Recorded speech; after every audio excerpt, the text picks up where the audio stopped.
Hi, I'm Anna Hoffman. Hey friends, I'm Nikolai. Hi, I'm Mustafa Turaman. Hi, I'm Tanya Janka. Hello. And I'm excited to be the speaker at Azure Summit 2021. It's a fantastic event that will be 11 days live streaming, where more than 100 speakers from all over the world. I'm excited to speak at Azure Summit about Power BI and Synapse Analytics. And I'm going to talk about security. And also a Microsoft MVP for Azure. I'm speaking at Cloud Summit about automated release of .NET application. And the best part is that this is a free event.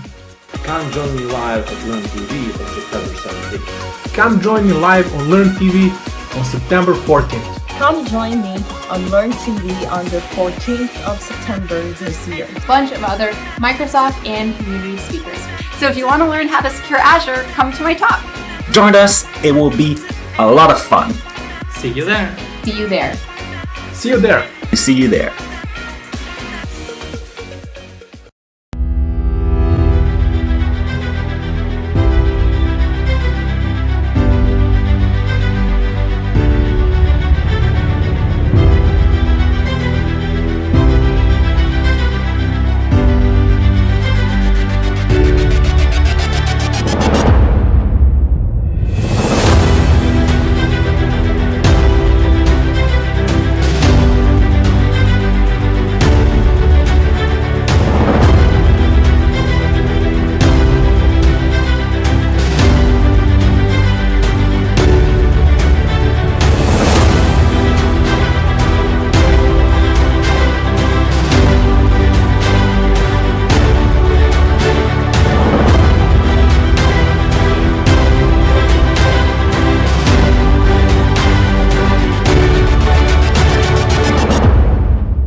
Please welcome your host of the day, Holly Lehman and Isidora Katanic.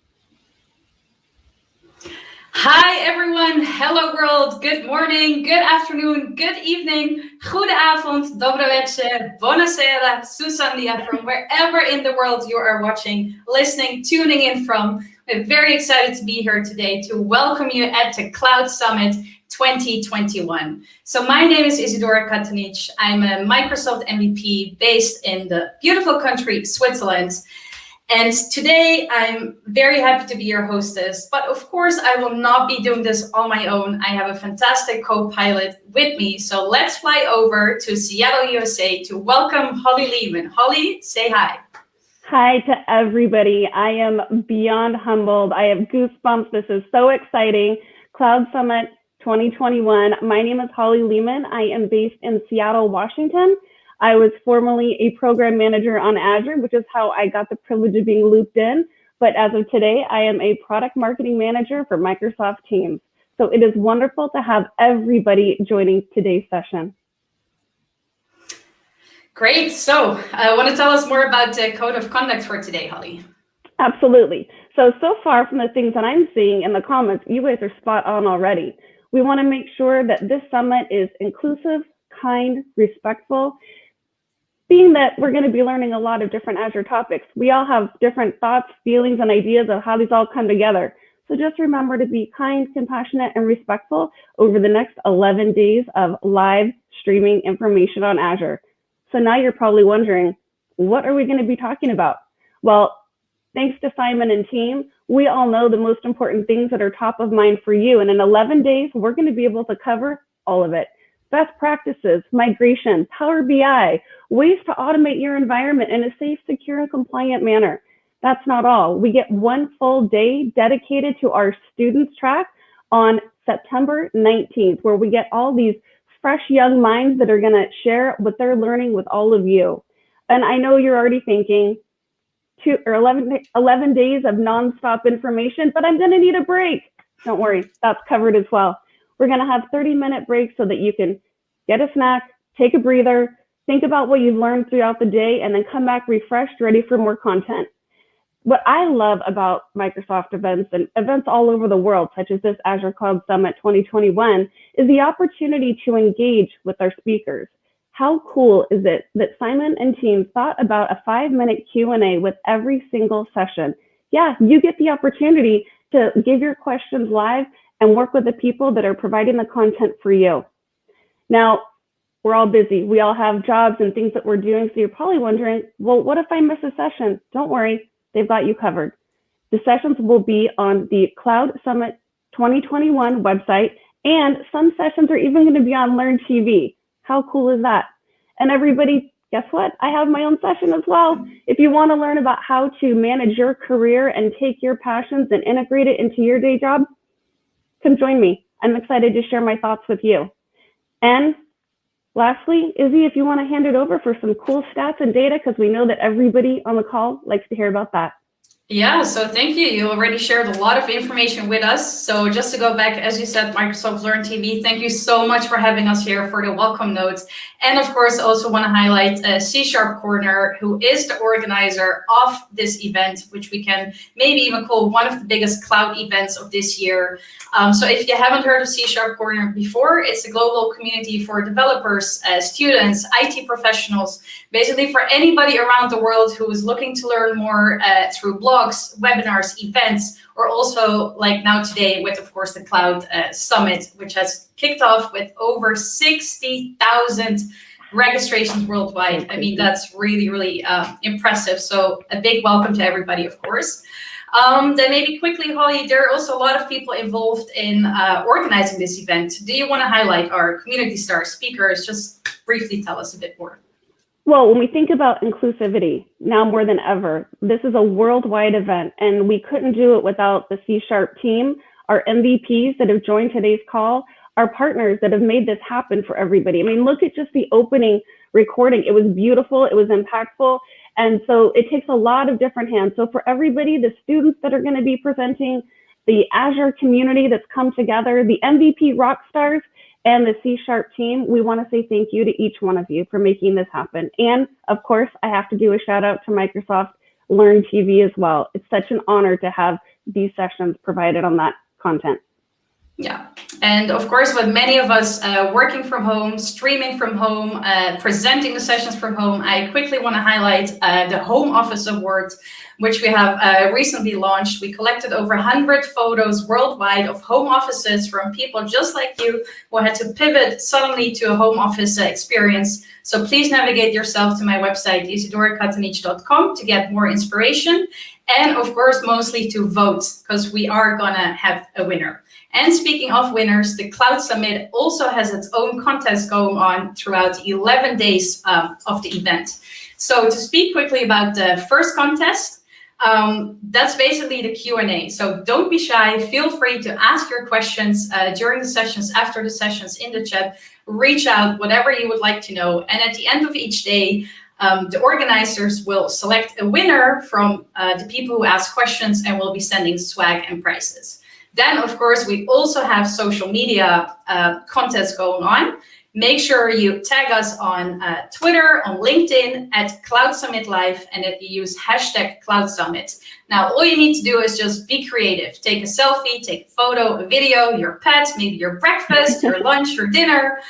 Show us where in the world you are joining from and how you are enjoying the Cloud Summit. Share it, use the hashtag, and also every day we will select a winner and send some swag and prizes. So before we head over to the keynote, I just quickly also want to go to some event statistics, which are of course very impressive. Like I already mentioned, there are over 60,000 registrations.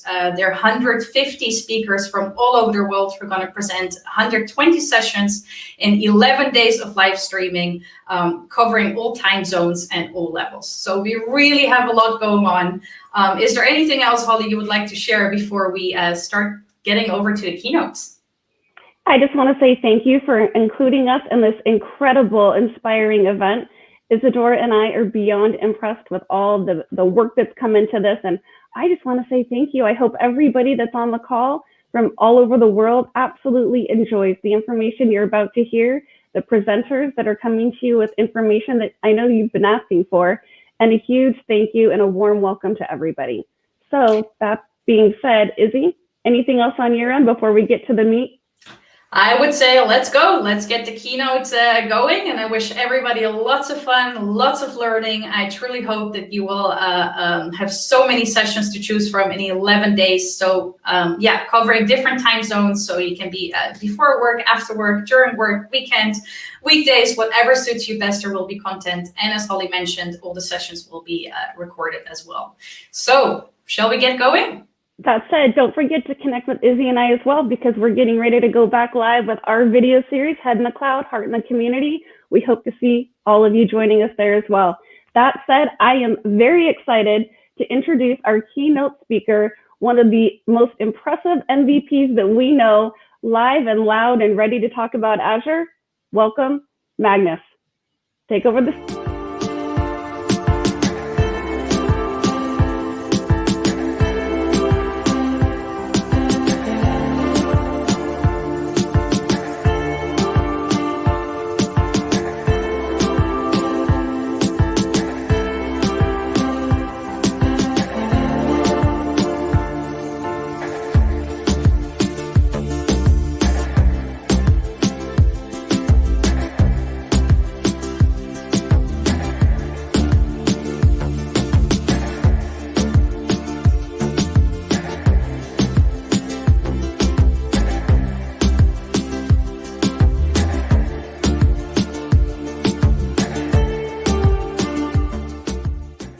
Let's welcome Magnus Mårtensson, Microsoft Regional Director and CPO at Cloudion, for his keynote address on enabling your organization to be accountable in the cloud.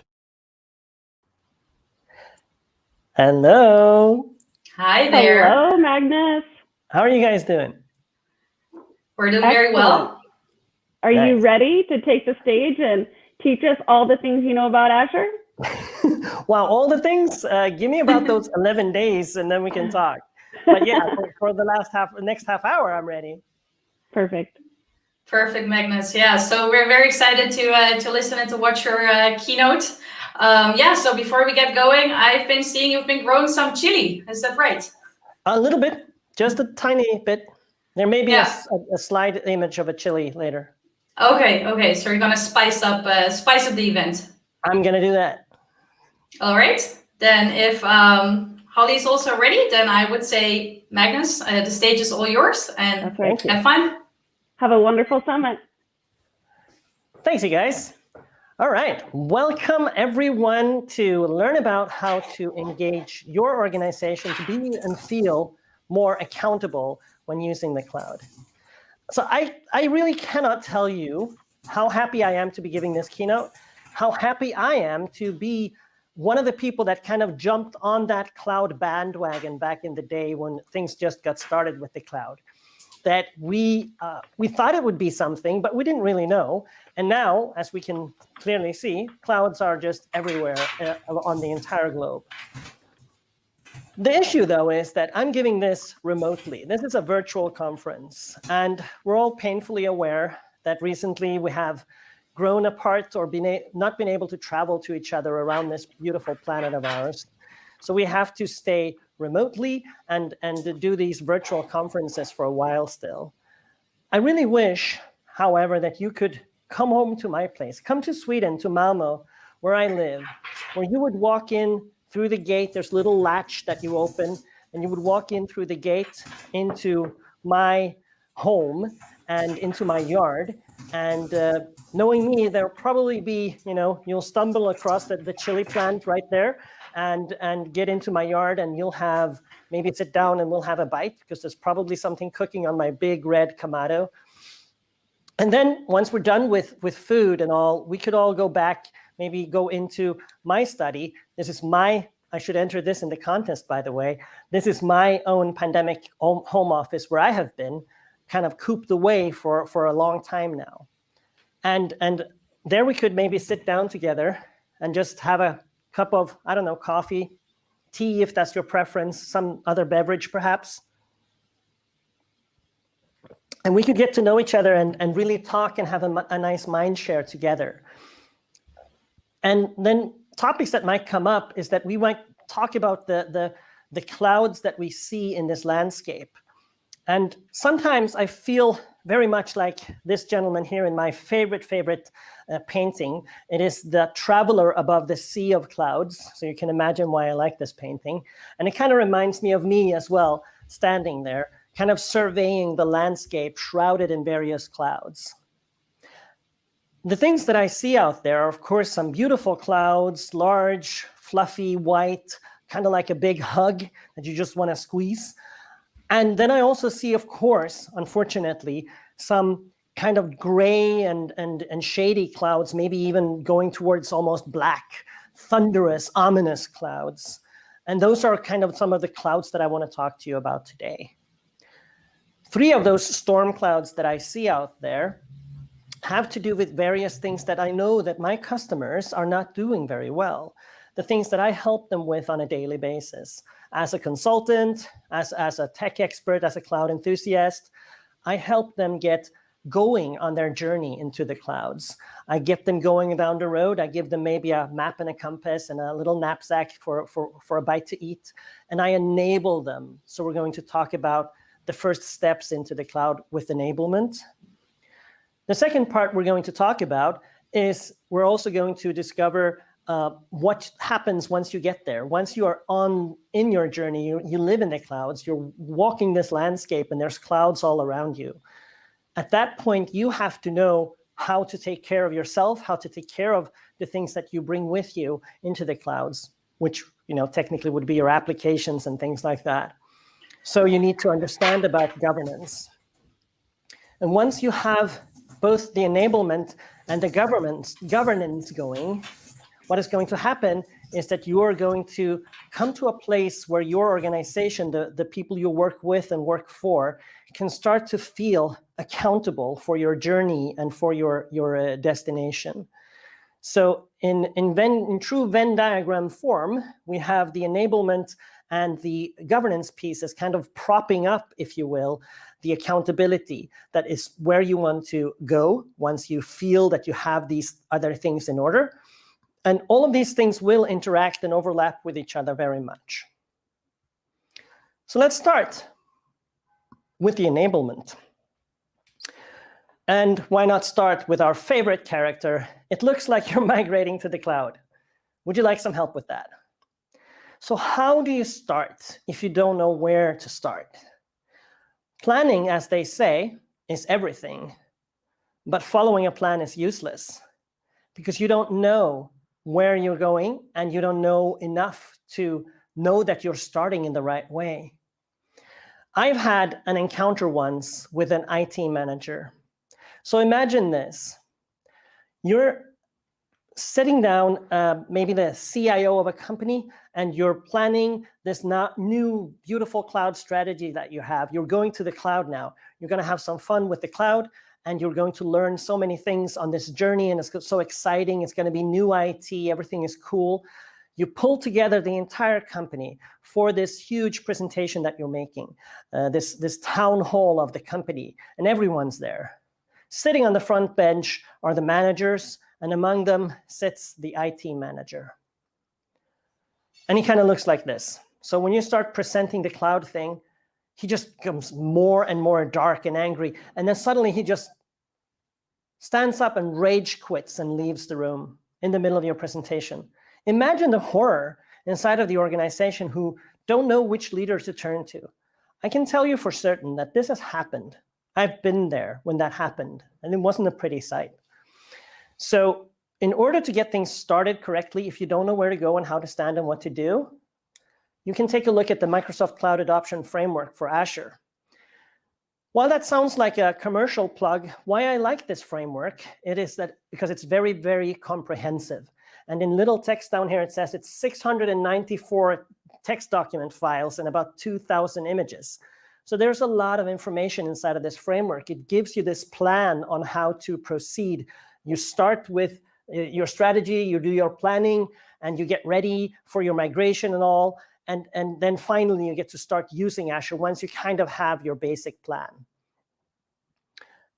I like this framework, and I'm stressing the word framework because it's not to be taken literally. It's not the law, and everyone's journey will be different. but you will know from this framework a lot of things that you need on your journey. For example, recently with my customer, we had the scenario that we had probably, we thought, control over the tagging and things that we wanted to have for our applications. And then once the finance department got hold of all the numbers and stuff, they suddenly realized that we need a few more tags in production.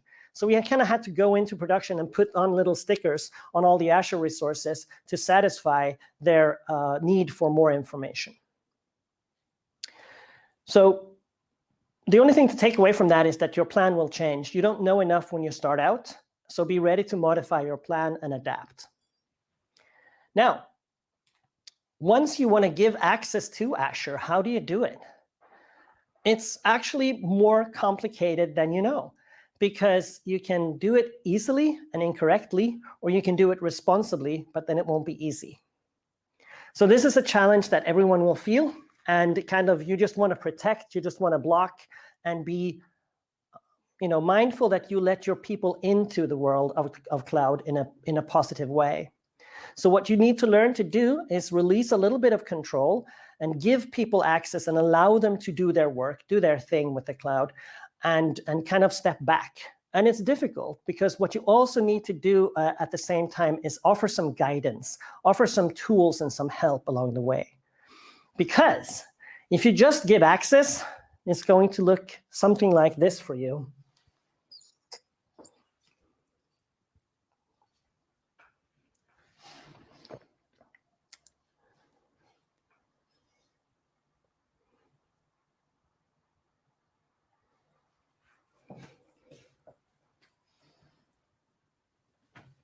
Right? I gave access like they wanted. They wanted access. I gave them access. And now what's wrong, right? They blew the house down. So the thing about to understand here is that owner access is irresponsible. It's very, very irresponsible. When you give too much access to too many people, you end up chasing ghosts in production because you have a problem in production which isn't in your test environment because too many people can go in and change things. You also end up giving too much access. You feel like you're giving control, but you're also losing control because maybe you gave access to give access. And this new guy who started the work last week, he wants to impress, he wants to do a good job. So he asks his neighbor sitting right next to him, can you give me access to the system so-and-so? And he gets access. And he doesn't know enough, but he already has access to production. So you want to give control, but you don't want to lose it. And also, when too many people have too much access, you'll end up wasting money, definitely, without a doubt. And then we have the landing zones.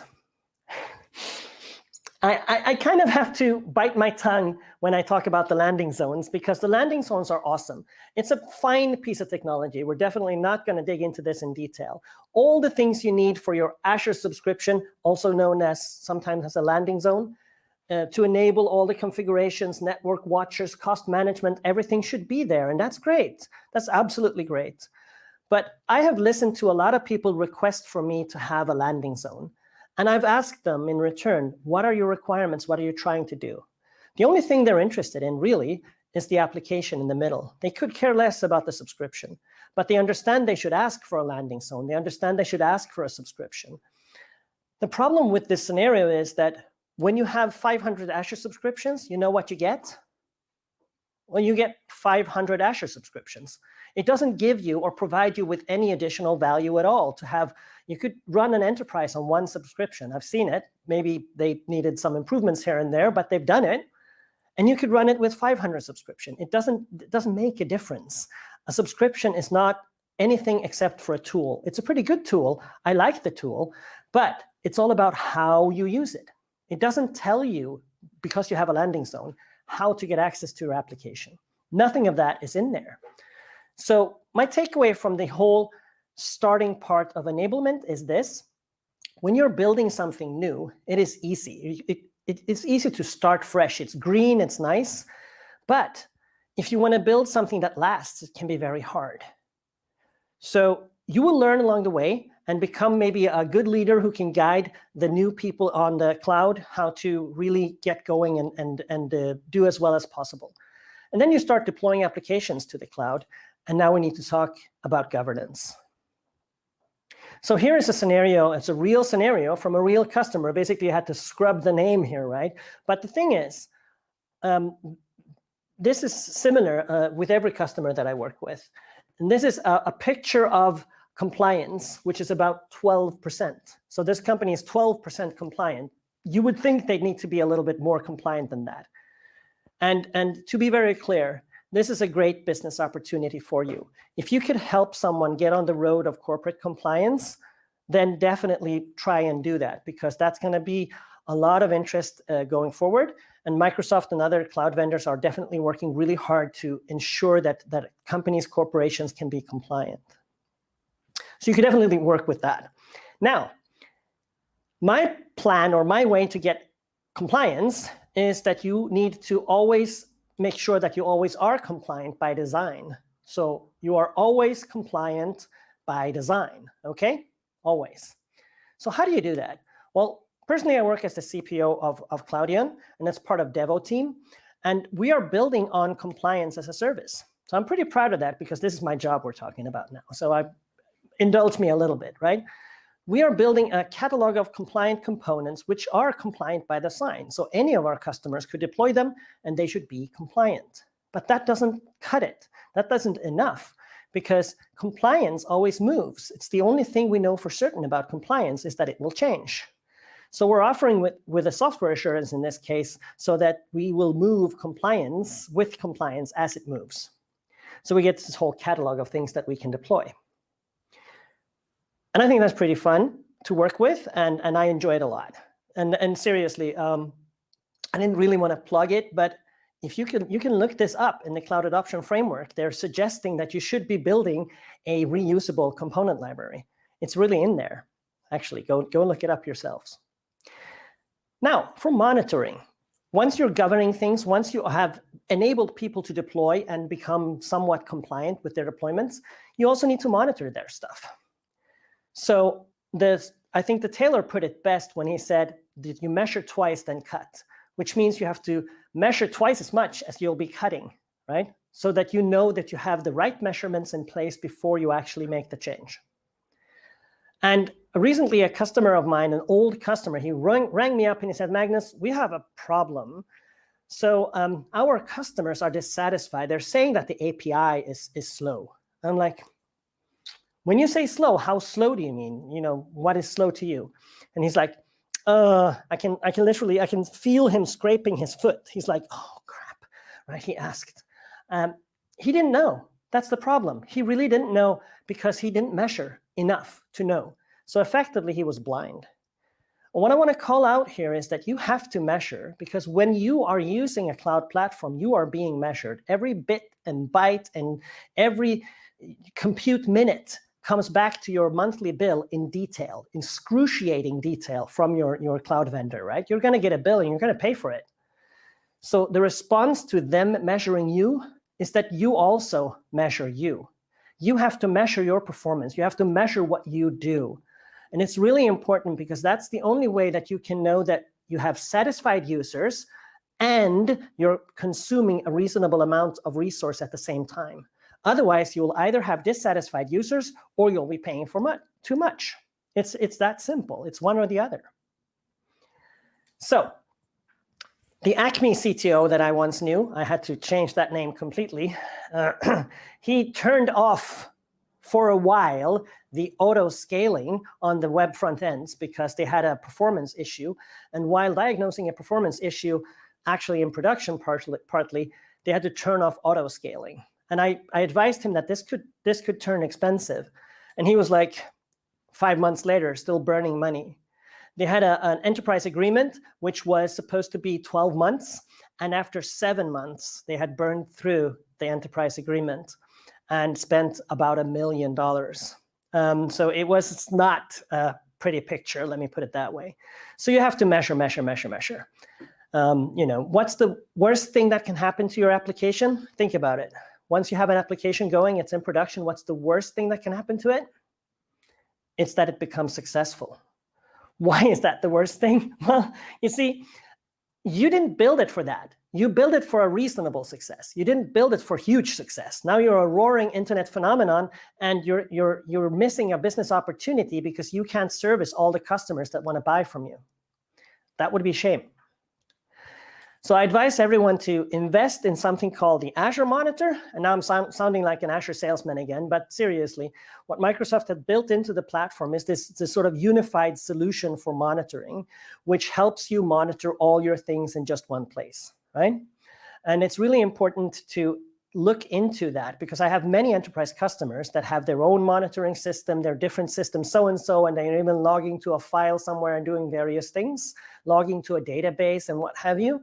Well, they're not really looking into all the great tools that are in the platform already, which they should be doing. So once you have gotten people on the road to success, I hope, you have enabled them to use Azure, you have helped them start deploying things, you can monitor things. What you are setting them up for is the ability to be accountable, right? You want them to feel like they are empowered, feel like they are included, feel like they are important, that they are in control of their situation, because then they can proudly feel that they matter, that they are accountable. What I have found with users of Azure when I give access is that they want to have access to do their job, right? They want to have access to do the thing that matters and gets them done for the day and know that they have put in a good day's work. They do not want to have access to all other things. So giving too much access is easy. Giving an appropriate amount of access is much more difficult. And this is a place where a lot of people fail miserably. I recently found with a customer of mine, it was actually not 3, but this is the logo. It was 5 and 5 VMs I found in their estate. And I was kind of inventorying around, and I was looking like, okay, so those VMs and those VMs, what are they for? You know what the chief architect of the company said? He said, oh, we still have those? So clearly he didn't feel accountable. It didn't matter to him that they had 10 VMs running for nothing for 3 months on all the money they spent on that, just wasted. It didn't matter to him. He wasn't accountable, right? He didn't feel included. And so I have this question that I want you to ask in your company. Ask the question, whose database is that? Is that your database? Who's it? Is it your database? Whose is it? What do you do when you find a database that you don't know who it belongs to? You take a backup, hopefully, and shut it off. And then you see who comes running, right? This is the problem. If you don't know, then you're not accountable. You have to be able to know. So users want to have access, but moreover, they want to have just-in-time access. In Azure, there's something called privileged identity management that you should take advantage of. And you don't want to have permanent access, because that's really difficult to manage. Also, they don't want access. Wait, Magnus, you just said they want access. Can you make up your mind? Yes, they want access, but they don't want access if they can have automation. Because if they have automation, they don't need access, which is much better, because then the only thing that has access is an actual computer. And we know that computers are right more often than humans, actually. So we want to give access that way. Here's a test for you to run in your company. It's called the delete hover test. If I hover with my mouse pointer over the delete button on your test environment, I just threaten to delete it, and you freak out going, no, don't touch it. I have set it up exactly the way it's supposed to be. Don't even think about it. Don't touch it, Magnus. If you're there and you don't want to, like me, to delete your environment, you know you have not automated enough, okay? But if I go and delete your test environment and you're like, I'm fine, I'll just run this pipeline and deploy it again, then you know you have automated enough. That's going to empower you to do a lot of cool things. It's going to empower you to delete your development and test environments over the holiday, whether it's Christmas or Holly, or depending on who and where you are. People may not be using it over the holidays. So what should you do? Are you able to delete your test and dev environments over the holidays?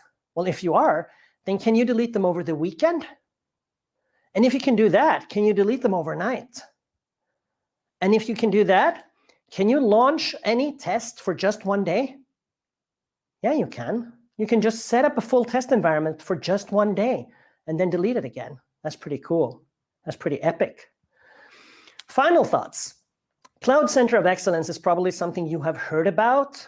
It's like a buzzword right now. I'm driving a Cloud Center of Excellence, and I told a colleague, and he was like, no, they're just ivory tower architects. I was shocked. What do you mean, ivory tower architects? And then I talked to some other people, and they were like, yeah, well, those guys, they're just bottlenecks, and they're innovation blockers. They're trying to tell us what to do. So in fact, from the Cloud Adoption Framework is this pretty busy image of how you should not be enforcing control and take control and tell everyone what to do, like this police officer and the red light in the middle here, telling everyone when it's time to go. Like I said before, what you should be doing is more like this, right? You should allow people to have delegated responsibility, a sense of control, so they can do their own thing. If you're going to run something like a central hub of cloud knowledge within your company, make sure that you listen. Make sure that you hear the excellent input from the engineers that are going to interact with you. Make sure that you take their pull requests and take their input into your applications as well. That is super critical because the other architects are proud beings. And if you go and tell them what to do, they're going to start to object. What you want to do is empower them and enable them, and you want to make it easy for them to do the right thing. It is so key. It is so important that you enable them to do the right thing. Give them the right tools. Give them automation. Give them self-service. Allow them to be free to go forward, but with help. Not just let them run loose like headless chickens, right? Give them help. Give them hope. And one more thing before I close out, which I find is so hard. Remember the age-old battle between the enemies, the old IT guys, and the heroes of the new cloud era. Remember that age-old battle and try to understand that everyone matters. On-premise will still matter for a long time. Even though it's very cool and exciting to be a cloud person, yes, it is. Please be mindful and respectful about the other people who are maybe have to stay behind to take care of the legacy. And you know that you're going to need each other because you're going to have data exchange and other things going on between the two teams. So everyone, that is it. That's basically what I wanted to talk to you about today. And in summary, right, we've been talking about how enablement is the first thing you have to get right, and how governance is kind of the second thing you have to get right. Because when you do, you're going to arrive to a place where your users will feel accountable for all the things that they are able to do. With those words, everyone, please have a wonderful, great Cloud Summit. Learn, teach, feel, experience, and become a great, great cloud traveler and cloud superhero. Have a great Cloud Summit.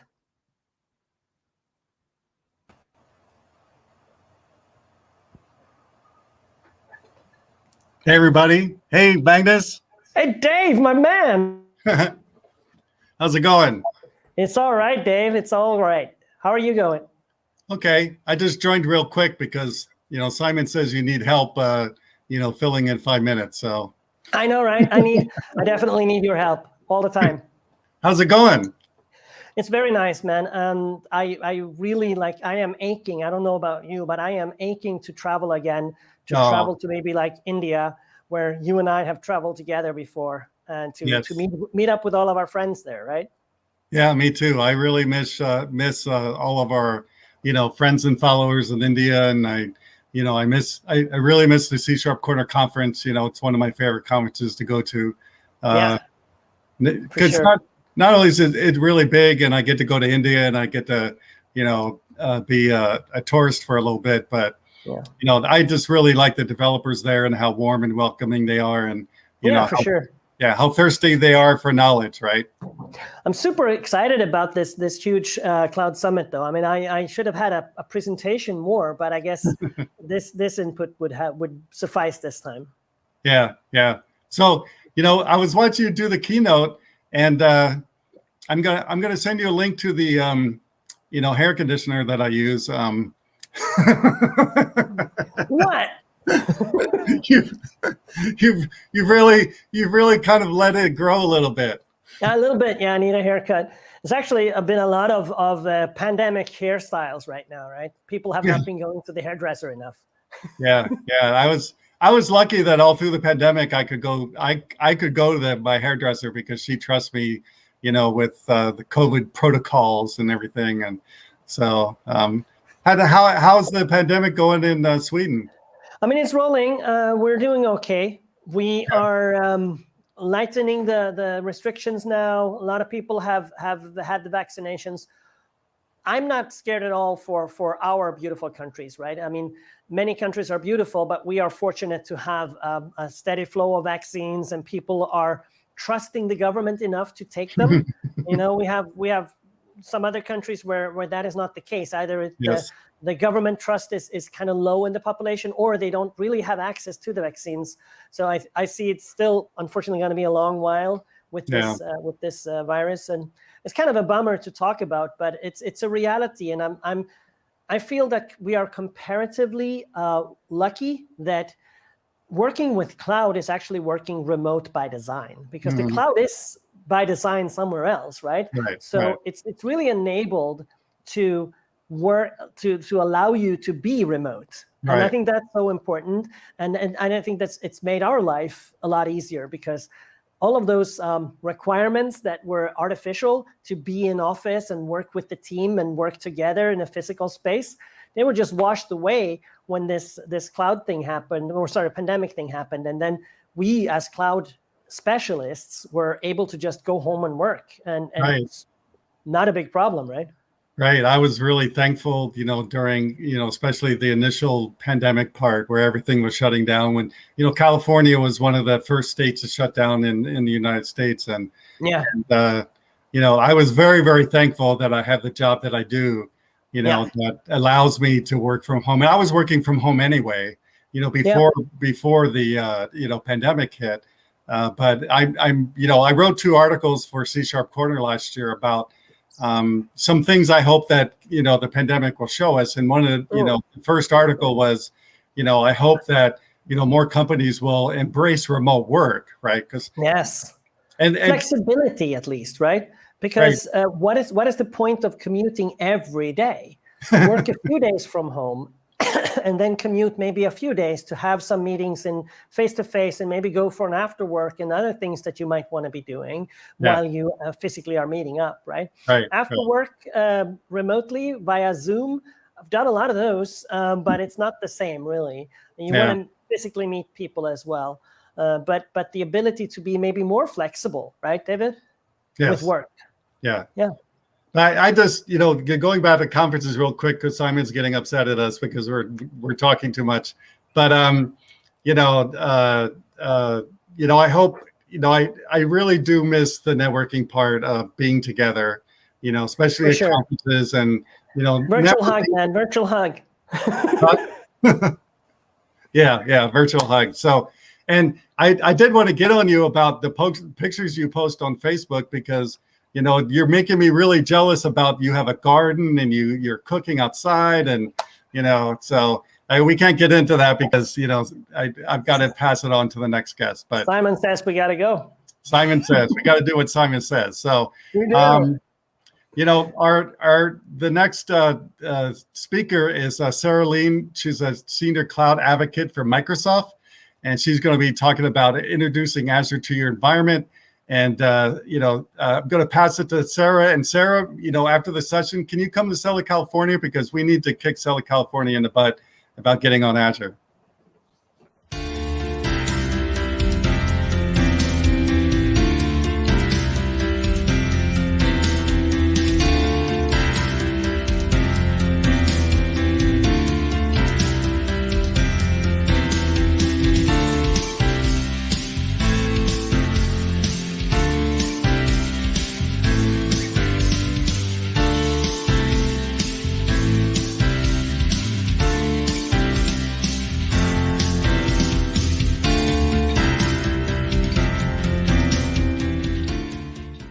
Joining us now is Sarah Lean, Senior Cloud Advocate at Microsoft, with her session on how you can introduce Azure to your environment. Thank you for that introduction, David. Thank you. I took my hat off and I didn't know I was coming back, so. Nice. Yeah, thank you. That was lovely, that little introduction of photos and stuff. Yeah, there's some nice ones that Simon has dug out from my repertoire. Where are you from? I'm just outside Glasgow in Scotland. So yeah, over in the UK. Yeah, I've always wanted to come there. My last name is Scottish, and I've always wanted to come.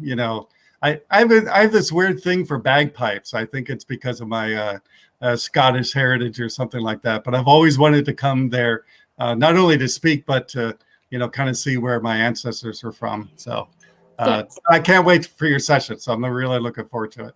Awesome. Thank you, David. So thank you, everybody. As the introduction said, this session is going to be about introducing Azure to your environment. Simon did a lovely introduction of me there with some pictures, but my name is Sarah Lean and I'm a Senior Cloud Advocate at Microsoft. Now, I am a dyed-in-the-wool IT pro. I am a traditional server hugger, if you want to call me that, although for the last few years I have transitioned into being an engineer in the cloud, and I can do engineering in the cloud, on-prem, and that hybrid environment as well. So that's the kind of take that I approach a lot of projects with and have lots of customer conversations around. Now, when we think about what everyone is doing in the cloud, people are starting to move to the cloud, and the reasons they are starting to move to the cloud are a variety of reasons. Now, it doesn't matter what size of company you are or what industry you're in, you'll probably recognize some of the migration drivers here on the slide today. So I have customers who have been moving because their physical data center location can no longer house the requirements that they have, and they're looking to get bigger premises. We've also got people here in Scotland as well who have legacy data centers that were built, maybe in the 70s or 80s, and they are starting to not be very efficient. They're not very green in terms of the environment as well. So they're starting to look at greener alternatives for their data centers. And that's where the cloud is starting to help them. But what we're going to be doing today is actually talking about a fictional company that we all love. You're probably well aware of it if you've ever watched a Microsoft presentation, Tailwind Traders. Now, Tailwind Traders are a fictional company. They are a retail company, and they're looking to introduce Azure into their environment to try and help solve a number of problems that they have today in their environment. And they're not only looking to solve those problems that they have, they're actually looking to introduce new capabilities into their infrastructure as well. What they ideally want to do is actually move as far as they can into the cloud and make that the single source of truth where all their infrastructure lives, if necessary as well. So first problem that they actually have and they're trying to tackle is their website. Now, the marketing department have been doing a great job of generating leads for customers, and lots of customers are hitting this website and actually can't cope. The legacy hardware that is installed, it's a one box that they have for their web server, cannot cope with the demand that's being driven to the website, and it's causing a lot of issues both for marketing, sales, and the IT department because it's going offline quite a bit, and it's not doing the Tailwind Traders reputation any good either. So what they're actually going to look at is actually driving a new solution. Now, as part of their new solution, they're actually going to introduce a bit of technology called the Azure Traffic Manager.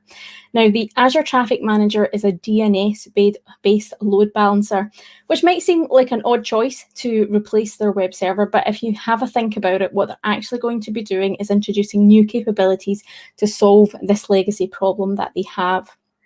Now, with the Azure Traffic Manager, what it can do is help you load balance your traffic. So if you have heavy traffic from, say, one geography region, you can start to route that traffic to an endpoint that will provide the customers with a fast performance. And it can also cope with endpoints or web servers, depending on what you want to call them, regardless of where they are. They can live in Azure or they can be non-Azure servers as well. So this will suit Tailwind Traders quite well for their current hybrid plans and their future plans as well. Now, looking at what Traffic Manager is actually going to do for Tailwind traders, they're going to have a small outage when they change their DNS. So they're going to reroute their tailwindtraders.com domain to actually point to this Traffic Manager. And at the back end, what that Traffic Manager will do is actually start to route traffic to their old or existing web server. And then they're going to start to build on new web servers, potentially either using virtual machines within Azure to replicate what they have, or using the Azure Web Apps as well, which is a newer technology for serving web designs. What this will allow them to do is actually look at trying to solve that problem that they have. They'll have one small outage when they redirect the DNS traffic from tailwindtraders.com to the Traffic Manager, and then they can actually look at the back end in their own time without potentially affecting the end users, because the load balancer Traffic Manager should be able to cope with any outages to any of those endpoints. And I think this looks at a number of scenarios that Tailwind traders are looking to solve. So they're looking to future-proof their website, but they're also looking to drive and use their existing hardware and also additional points within the cloud as well. So it's great for those hybrid scenarios where we're trying to maybe burst our bandwidth. So if we have lots of traffic during a sale, say Black Friday, where we have lots of sales traffic going to it, we can expand our different nodes, and we can look at actually decommissioning that legacy server as well on-prem when they get to the stage that they have enough of the newer cloud solutions within the traffic as well. So that's something that they are looking to do to solve their website problems. Now, another problem that Tailwind traders have, or they are envisioning having, is managing their server estate. So right now they have a lot of servers on-prem in their legacy data center, and at the moment they're not very efficient at managing those servers. They use a variety of different tools. Everybody has their own favorite tool that they use to manage those servers, and they're looking to try and solve a problem that they see potentially when they actually introduce servers within Azure, and maybe if they start to expand into other cloud providers as well. They want to have a consistent management system for managing their servers, the day-to-day tasks as well. And this is where they're actually going to introduce Windows Admin Center. Now, Windows Admin Center is the modern way to manage your servers. If you've ever managed servers, you probably use things like the remote desktop protocol built into Windows, so using that mstsc command to pull up the remote desktop, or you might have used the MMC snap-ins to try and interact with various different things on a remote server. With Windows Admin Center, this is a browser-based tool. It's a completely free tool as well. So if you have already a Windows Server license, you get Windows Admin Center to try and use and manage your servers. Now, with this tool, you can start to look at those day-to-day tasks that you might have. So you might have to have a look at what's happening if you've got running out of disk space, or if you have any problems, if you want to look at your event logs, just managing those day-to-day tasks of your servers that you'll carry out. And we'll see that later on as well. But what Windows Admin Center also allows Tailwind traders to be able to do is look at expanding into other services within Azure as well. So Windows Admin Center doesn't just look after those capabilities that you currently have with your Windows Server. You can start to actually manage different components from Azure as well from within Windows Admin Center. So, for example, if you want to use Azure Backup to back up your servers that live on-prem or even in the cloud as well, you can actually start to use one of the extensions within Windows Admin Center to manage that Azure Backup as well. So you don't have to leave the Windows Admin Center portal to go off and do tasks. You can still use them within the Windows Admin Center. So it's that single pane of glass that we all hate the phrase about, but we all love to have, because I know I get confused when I have multiple windows open. God knows how many times I have actually closed the wrong window or potentially carried out the wrong step on a different window. So having that single pane of glass that Windows Admin Center allows you to do and have when you're managing your servers is hopefully going to help Tailwind traders when they are managing their server estate from a day-to-day basis, and also look at extending the possibilities into Azure as well. Now, Windows Admin Center isn't just all about the operating system of your Windows server.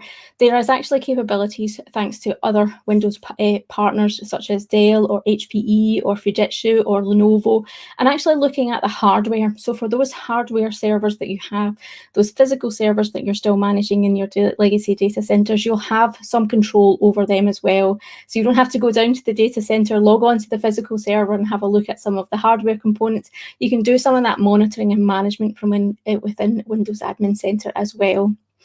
Now, Windows Admin Center is also kind of open source, so you can build your own extensions. So if there's something that you can't currently do with Windows Admin Center and you have some talented developers or even IT pros in your team, you can build your own extensions and start to use the capabilities and extend the capabilities of Windows Admin Center as well. Now, I'm sure you're all dying to have a bit of a look at some of this in demo. So if we have a look at the Windows Admin Center console, this is me managing a few servers that I have, a couple on-prem, so they're located here in my office, and I'm also managing a Windows and Azure virtual machine as well. We can see here that we can connect into these servers. So if we connect into one of these servers, it will load up and show us a bunch of information about that server. So we'll get to see basic information like you would expect, the operating system, how much free disk space there is. We get to see some of the CPU performances as well. Some of that real-time information that might need if potentially we're trying to troubleshoot something or just do our daily checks for our servers. Now, down the left-hand side is where the power is in terms of interacting with that server. You can see you've got lots of options here, and here I am in the event log without actually connecting to that server itself. You know, I haven't opened up a remote connection. I'm doing it all within Windows Admin Center, and you can see I still have the power and the flexibility to find what I need. Now, it's just not all about reading things that are happening within the server. You can interact with it as well and change settings. Here I am in the firewall, probably a potentially dangerous area to be changing things in, but I can change things. I can disable rules, I can enable rules, I can add in rules if I want. If I search for some of the file and printer sharing rules, I can start to amend the ones that I need to. So I want to amend actually the ICMP protocols here. So I find them in my list and I click on enable, and it's as simple as that. Obviously, I make sure that I have the right change controls within my environment to be able to change this within my firewall. But you can see I can interact with that server quite easily. I don't have to go and look at the server itself. I don't have to open up a different management portal. But you can see I have lots of different options here down the left-hand side to be able to interact with the server. Again, I'm picking something a bit more dangerous this time. The registry, again, something you may not want to be editing all the time, but you have that possibility from within Windows Admin Center. But like I said, you also have the capabilities of looking at the Azure services as well that we saw earlier on within my slides. So hopefully that gives you a little insight as to what Windows Admin Center can do and how Tailwind traders are actually going to use it within their environment. Now, another area that Tailwind traders are a bit concerned about is actually keeping consistency within their environment. They're a bit worried that having these servers in multiple locations and having different mechanisms of managing and being able to control these servers, they are worried that things will get out of alignment with their processes. So they're wondering how they can actually look at keeping that consistency and maintaining the compliance that they need to for their auditors and their basic internal standards as well. Now, bearing in mind that currently they're in a hybrid state with some infrastructure on-prem and some in the cloud, and they're wanting to actually use Azure as that single source of truth, they're starting to look at what Azure can do to help make their compliance and consistency happen within their environment. And that's where they're actually going to look and introduce Azure Arc. Now, with Azure Arc, you can extend Azure services down onto servers that are legacy, that are in your on-prem data center, that are in other cloud provider data centers, and give you a lot of functionality that you want to use or are potentially going to use within Azure.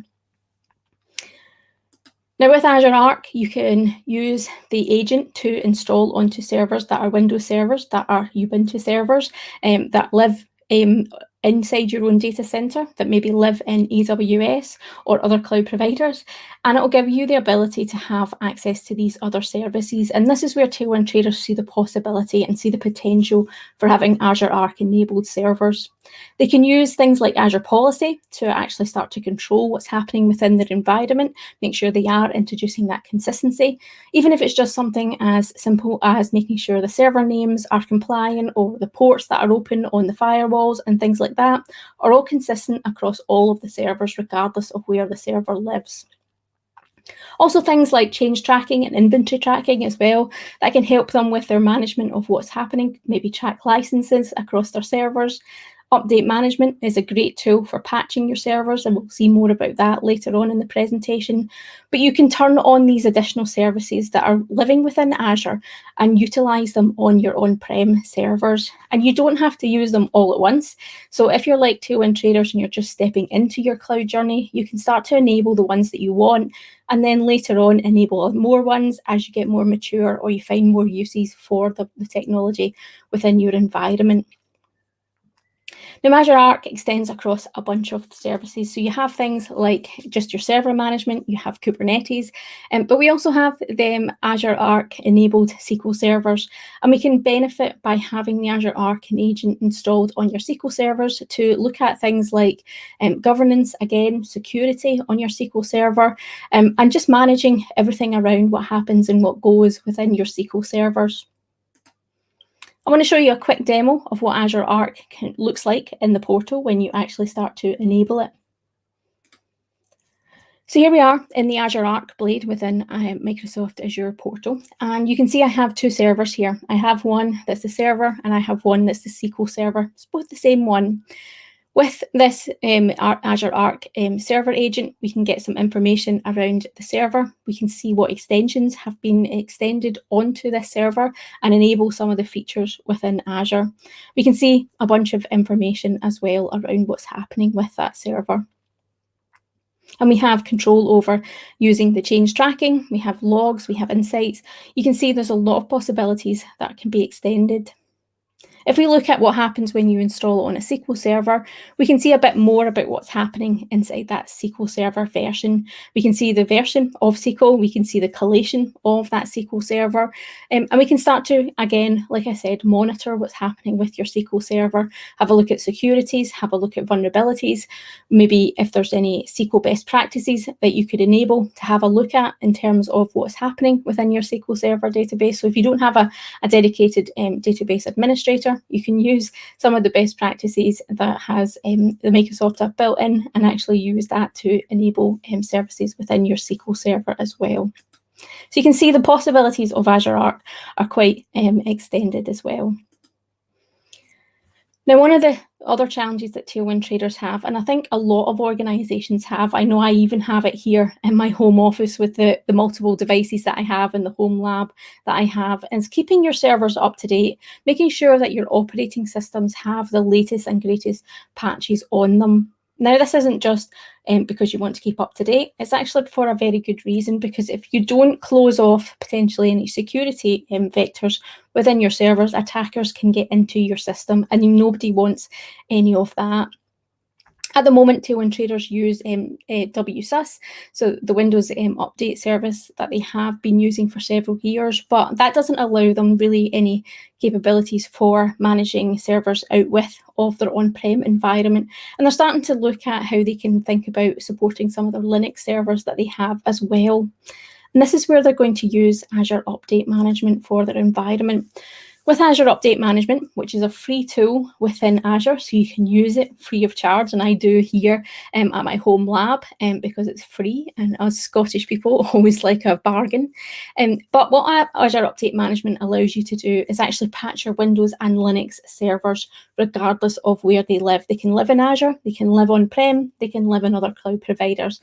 It will allow you to schedule your processes, schedule those updates that happen. So if you want your updates to happen at 3 a.m. on a Sunday morning when everybody's sleeping and they're not going to notice an outage, should the server needs to be rebooted for the patching to happen, then you can do all of that. What it will give Tailwind traders is that single pane of glass for managing all of their servers, managing their Windows estate, managing their Linux estate, and actually extending across all of their infrastructure, whether that be on-prem or in the cloud. And again, this is helping them work towards that single source of truth, which is what Azure is going to be for them. Now, the next area that Tailwind traders are concerned about, and again, lots of organisations are concerned about, is security. I don't think there's a week goes by where we don't hear about a security breach somewhere across the board. If an attacker gets access to someone's credentials, potentially someone is reusing passwords within your environment, and they gain access to your environment, they can start to move laterally through your environment. And before you know it, you can have data loss, you could have resource abuse. We've had customers actually have large virtual machines spun up for Bitcoining and the like. And that's obviously quite a serious thing as well, because it's not only expensive, it does a lot of reputational damage if hackers get into your system. So Tailwind traders want to avoid that. And this is where they're going to start to look at some of the capabilities of Azure Security Center.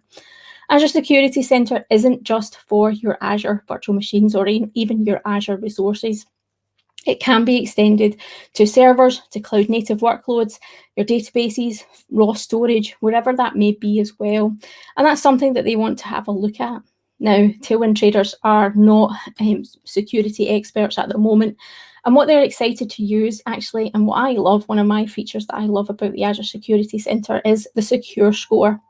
This is a quick glance of what's happening within your environment. And you can quickly see if your environment's secure or not secure based on that score that's been given within Azure Security Center. And again, if you don't have any security experts or you're just new to the environment and you're trying to learn, it gives you that quick glance about things and best practices you can apply within your environment and be at a more secure posture across the board. So again, that's why I love it, because I can learn quite quickly if my environment is secure or not secure. Having a look at my Azure security environment, we can see I've got 2 subscriptions within my environment. And if we go into the secure score area, we can have a look at how secure they are or how secure they're not. Thankfully, my subscriptions are at 100% secure and 97%, so they're at a very good security posture level. But if I go in, I can see which actions I should apply to my environments. You know, I could look at enabling MFA if I didn't already have it, potentially to increase my secure score as well. But within Azure Security Center, you've got a bunch of features beyond the secure score one. We can have a look at the inventory and see what our servers are doing, what recommendations potentially per that server that I need to apply across the board. You can see here, there's lots of recommendations for this server that I can apply and have a look at improving my security posture across the board for that as well. We can also look at things like regulatory compliance. So again, if you're having to implement something like PCI DSS or an ISO, there are some recommendations within Azure Security Center that can help guide you on that journey. It can also be a great tool for showing an auditor who is coming into your environment if you have actually applied these things to your environment as well. So there's a lot of features within Azure Security Center that can help you either as a security professional or someone that's just learning about securing their resources for their organization as well. Now, this has been a whirlwind tour of some of the services that you can introduce to Azure and why you would do them. We had a look at how Azure Traffic Manager is going to help Tailwind traders solve some of their website traffic issues and make them future-proof as well. We also looked at Windows Admin Center to help make their server administrating more simplified and modern. We also looked at Azure Arc and how we were going to use it to enable some of the Azure services that Tailwind traders want to use to their non-Azure services. We also looked at Azure Update Management, which is going to help keep their servers up to date and patched and secure. And lastly, we looked at Azure Security Center to show them how they can actually make their security posture across their entire environment very secure and very well regarded within the industry. thank you so much for taking the time out to join me today. If you're looking for more resources, and I will put a copy of the slides here, if you go to aka.ms/cloudsummit-azure, you can find out more information. And please do connect with me. I love meeting new people, and I'm definitely missing in-conference experiences of meeting everybody. But thank you so much. If there's any questions, I will try and tackle them now, but thank you so much for your time today.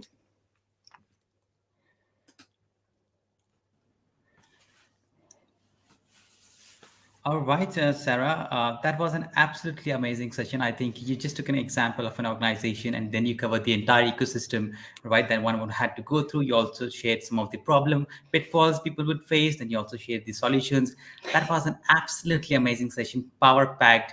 We had over 300 comments in just your session. I don't know how we'll take it, but I found a very basic and a genuine one. I think let's go with it. It says, if an organization has an application on-prem, and so is it advisable to go full cloud or hybrid architecture? I know it depends, but what are some of the factors you would look at? Maybe the very first factor you would consider either choosing hybrid architecture or maybe full cloud.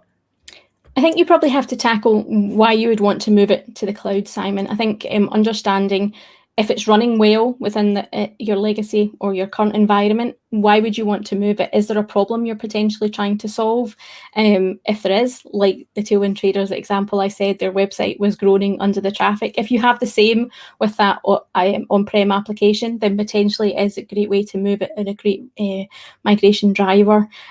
Also thinking about things like compliance. Not all industries, not all organizations are quite ready to trust the cloud with their data. If that is potentially something that you're going to have an issue with, then again, having a look at that and trying to understand it is something that the organization has to sit down with. But sit down with everybody, all the stakeholders of that application, get everybody's viewpoint, get everybody's blockers, everybody's reasons for moving it, and then kind of decide between you as a team, because like you said, it does depend, and there's going to be multiple factors around what happens with that application.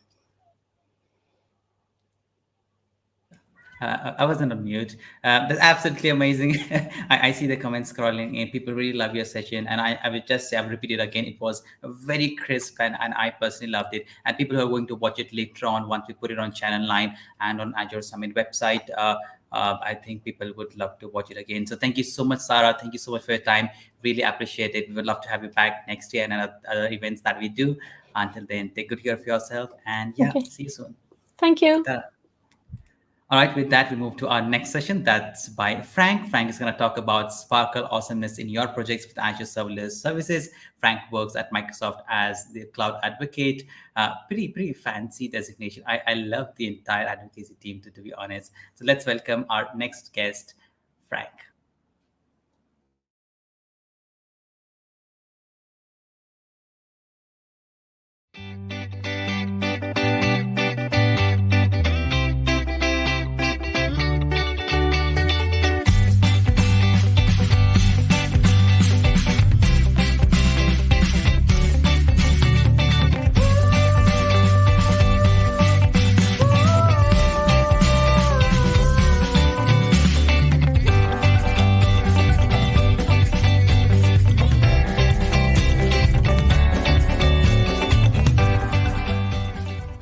Please welcome Frank Boucher, Cloud Advocate at Microsoft, who's going to talk on Azure Serverless Services.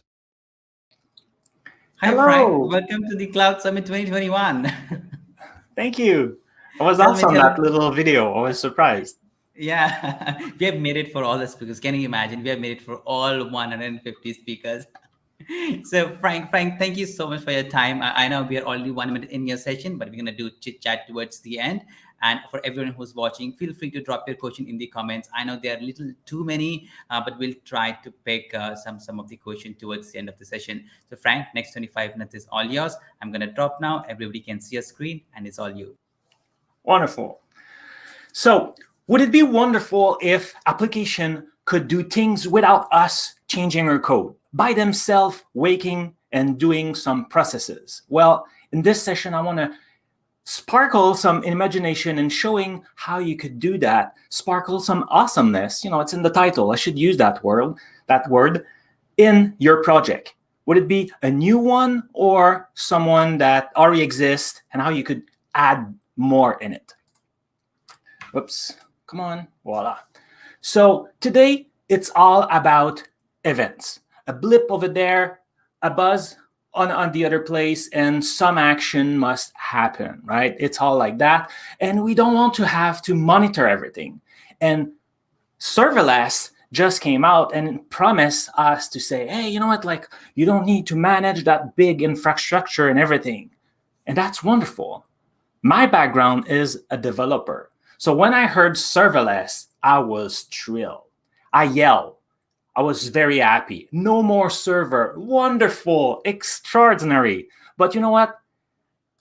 What they mean is less server. Because of course, server are there to stay. Like the code need to be sitting and get executed somewhere. But the fact is that we don't need to focus on that. We just need to focus on what, as a developer, I'm good at, building apps or processes or flows. So today, I want to show you exactly how, using mostly two of those tools, you could add some really cool effect to your projects. But just because maybe some of you don't know exactly, maybe you just jump on the train of serverless because your coworker, Bob, says that it was cool, but why serverless is that fun? Well, serverless is, there's no infrastructure management, meaning like you don't care much about it. That's really good. As a developer, I'm happy that I could focus on something else. Then it's event-driven, so exactly what we thought about that, where something happened, a blip, a buzz, a scan, an update, and our flow, our piece of code, something will get triggered, will scale, because I cannot have millions of connected cars with tons of sensors on each of them sending messages to my service without him choking. I need some scale. And that's the beauty of the serverless, is it will scale. Of course, I'll have some parameters, you know, so I don't lose all my money on one night, but it can scale automatically. And the beauty of that is by scaling up and down automatically, and by the fact that I'm paying just for what I use.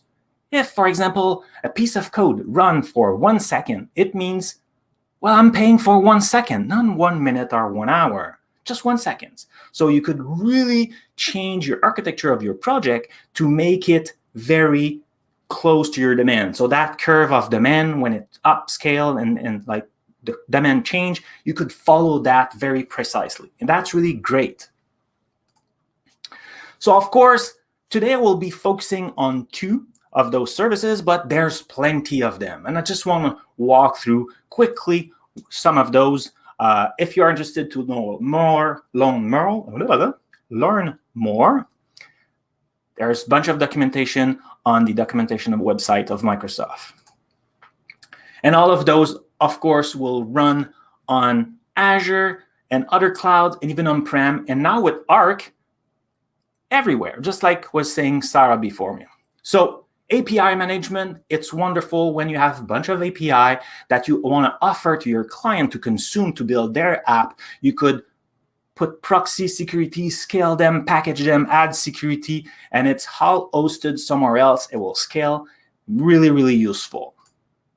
Like I say, I'm passing quickly through those because the focus of this talk is really to pass through in details to specific project, but I still want to explain what other services are available. So there's the service bus that is really reliable cloud messages. So when you have tons of messages with different queue and stuff like that, you really need this service bus. A really great tool for that.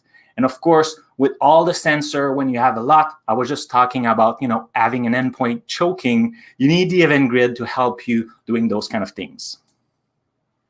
But one of the hero of today, or at least in my presentation, is the Azure function. So we'll have event and then a piece of code, because an Azure function is code base. And then I will have some output. So there's many different connectors or triggers for events. There's my piece of code, and there's some kind of output. What is really great about the Azure function is also that it's open source. The CLI, the toolings, everything is in GitHub. If you don't trust me, go there and check. You could participate, help in documentation, and you know what? They accept PR, so really interesting to explore. The other hero of today will be Logic App, Azure Logic App. So I really like that. So instead of being more code focused, Logic App is more flow. So it's a very graphical interface where you drag and drop and create interactivity, connection, integration, in fact, between other systems. So really useful. And it's most of the time on kind of default. When I need to automate some processes, I'm like, okay, how can I do that with Logic App and just like quickly do something? Really, really helpful. There's a little tool, a little sibling of Logic App that is very similar. I just want to flag it here. It's Power Automate. They are very close, and often people are not sure like what's the difference and stuff like that. So I don't want to get in trouble here, but at a very, very high level, I would say that Azure Logic App will live more in the Azure world. So it's over there. It could be single tenant, it could be multi-tenant, and the Power Automate is more for the Office 365 part. In fact, it's one is part of the license, that license, the other one, but mostly they have a very, very, very similar experience and power, I would say. Really helpful. But today, like I said, I'll be talking about Azure Functions and Azure Logic Apps. So Azure Function, I usually prefer C# and JavaScript because that's the most language where like I could say I'm the most efficient, but there's many others. PowerShell, I will show an example in a few minutes, in fact, of PowerShell. Ruby, there are many, many others, and it's always evolving. In the Logic App, it's a more drag and drop, so really interesting, less code, it's very getting in the popularity, that less code thing. And the fun is that there's already tons and tons and tons of connectors. Connectors is very useful because you want to connect to something, and I will show you many different examples of that, to interact. So many different, and even you could create your own if you need to. So quickly, an example. So this is a Logic App interface, very simple. So when there's a HTTP request, I build that simple that example just to show how we can link them together. Very simple. When I have a call, an HTTP call, a GET, I will call that Azure function. And that HTTP GET, I can pass maybe in the query string a parameter. And then I will pass that parameter value to my Azure function, that simple hello world scaffold Azure function. Then I call that, and that result here in the create file segment, this is what we show here, we see the details here, well then it will create a file in my OneDrive because I create the connection here. So the beauty of it is Azure Logic App manage the connectivity for me. So that handshake security is all done in Azure. I don't need to manage and like pass the blah, blah, blah. No, it's all done for me. And also, as you can see, there's square here, for example, where it's a buddy. Then I don't need to type though, because that event before here, the trigger, the Logic App, the Azure function here box, there's properties, there's output. So in the context, it knows and it suggests me. So I say, you know what? In that Cloud Summit demo folder, create a file name called test with UTC now, and put the output buddy of this Azure function straight into the file, and then, get an answer. And this is my Azure function. So we see I'm receiving a parameter name, and I'm writing, hello, it's still me. And when I run that, I will just have a file, name exactly what I was expecting with the output. So this is really useful. And you could say, Frank, this is nice, but this is not what I was expecting. This is not awesome. This is just cool, but show me some awesome. So let's explore a little bit more real life scenario. And those are seriously projects that I use in my life, in the day-to-day, weekly, So I just want to give you some example, but I'm very curious if you want to tag me on some project you do, an example, I will have a lot of fun chatting about that. So let's get started. I have a few. So I do a lot of presentation, some demo, and of course, a lot of time we create resources. And like you, I don't like to pay for those resources if I'm not using them. So I created something that clean automatically my Azure subscription. I create an Azure function based on a schedule that will find my resources and just delete them. How can you find the resources you don't need, you say? Well, I just use the tag. In Azure, there's tags that you could add to any resources. So I just create a tag and I call it expired on. I could have called it anything. And then I put a date, the date where that resources would be expired. Every Monday, that Azure function get triggered, filter, find all those resources where the value of the tag expired on is expired in the past, and then just delete them. Maybe it's too scary for you to delete them. Well, you could just send an email if you prefer. The beauty of that is you could put all the pieces you want. Another one is updating charts, because we're all about the data, and the boss like his pie chart, right? So every time you drop a file in a blob storage, in a OneDrive, in a Dropbox, in Google Drive, whatever, maybe it's in a database, then some data warehousing, some crunch process start with a logic app or Azure function, and it will just update the chart in Power BI. Everyone is happy. You don't need to do anything. It all gets triggered automatically. And that's the beauty of serverless. It's just events, right? Automatic resizing. Maybe you're having a website where people send pictures of their little kitty, or maybe it's their plant, bonsai, whatever, kayak, and they send huge images. But then, like you say, I would like to have square picture only because I build a gallery. So you could have some automated processes that will do that exactly for you. Well, we used to have that, Frank, like a long time ago in forums and stuff like that. Yes, but back in the day, your server was still always running and was waiting. Any file, that pooling effect. Now, if there's no new picture, the service is not running, so you're not paying for it.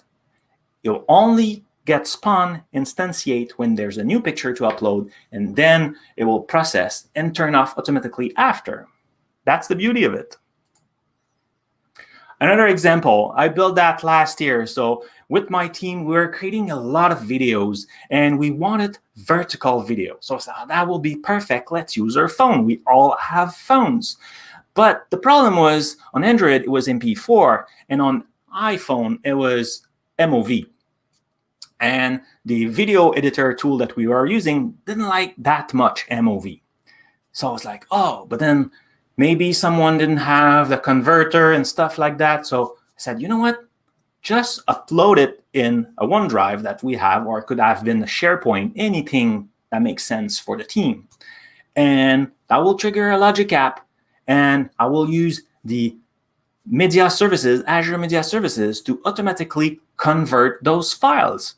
And by the way, move them and rename them with our convention, and everything will be ready, and send you an email to notify you that, yep, you have all now your file. You could start working because everything is in MP4 now. So I created that. I spent just a few hours, and we could use that. My team is across the globe, so it was very practical to have everything done automatically. Another one, Sarah, just before I was watching her session, and she was talking about talent traders. So during Ignite the Tour, we were demoing this wonderful company. And one thing is they had that website, and they also had a web app, not a web app, a mobile app. And with that little button in the middle, Start Smart Shooting, then we implement that without changing the code. We just added a button, and then when you take a picture of that And you could see here, I did very useful picture, a computer and a unicorn and a keyboard. Then that picture was uploaded, sent to Azure Vision AI, and then in the app, returning the result, I could read all that information. So instead of having just like a picture, now I could do research on that. And maybe, you know what, like I'm going shopping for a keyboard, then I could take a picture. The store can tell me, hey, I have other keyboards in stock. So like there's a lot of things like that you could do and plug, if I could say, many different services. Another one, we're using a lot of logic apps on that. So my team and I are running a show called Hello World. I don't want to get in trouble, but you know, like Wednesday and Thursday, 10 a.m. PST. We're using that, and for every episode, there's a lot of content that go there. For example, last week I was having a show about Cloud Summit, and when it's just an idea, I have one work item. I work in Azure DevOps to manage everything. So when it's an idea, like, hey, we should do something about Cloud Summit, I just have one simple work item with some contacts, you know, not much. But when we decide to move on, I need all those child work items because I have work to do in promotion, pre-prod, post-prod. I want more detail for every part of the show and stuff like that.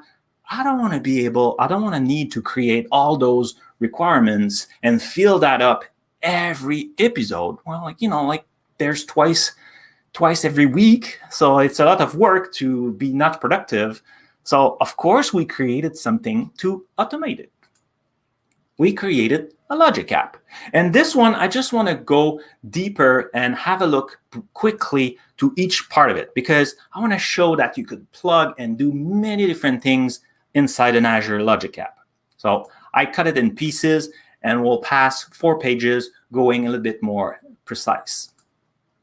So for example, this one, when a work item is created, I will initialize some variable, get the child, and just look at it and say, okay, is it my template? Here we could say I'm looking for my template.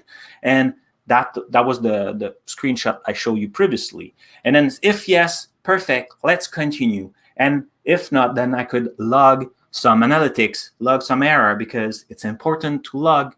It will really help to debug. Even if in Azure Logic Apps, you can debug when there's a problem.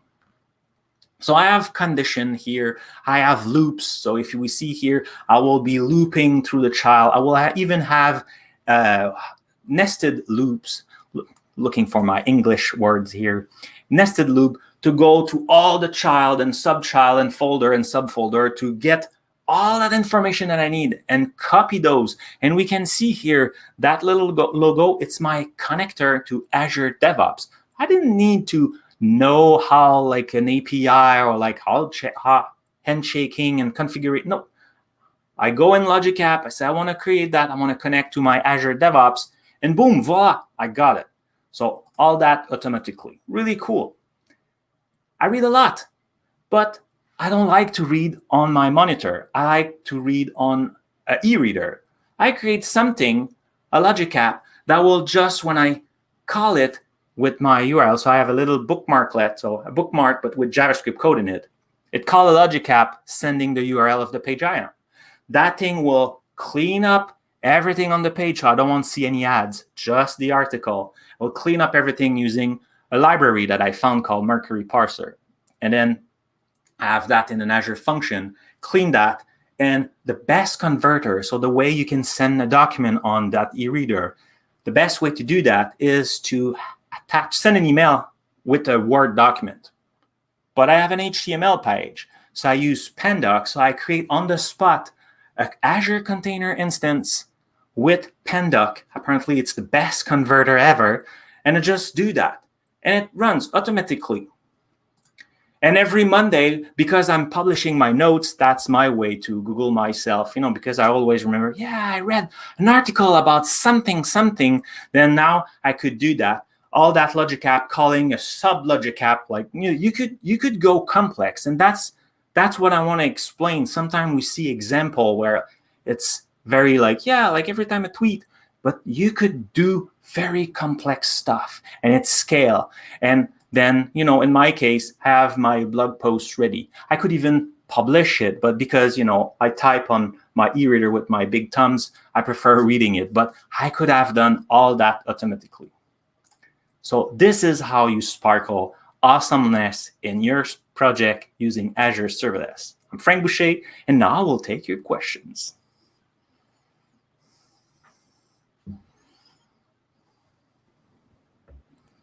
All right, Frank, that was absolutely amazing.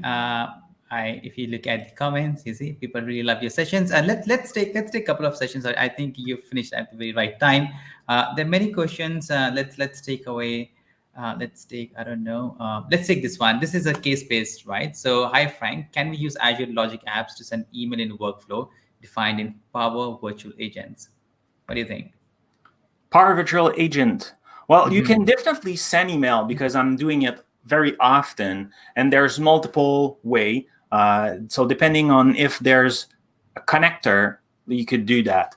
It's just the Power Virtual Agent. I'm not sure what it is.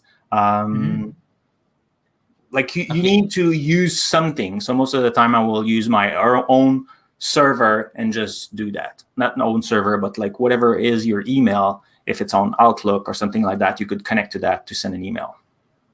All right, let's take another one. I don't know which one to take. There's so many.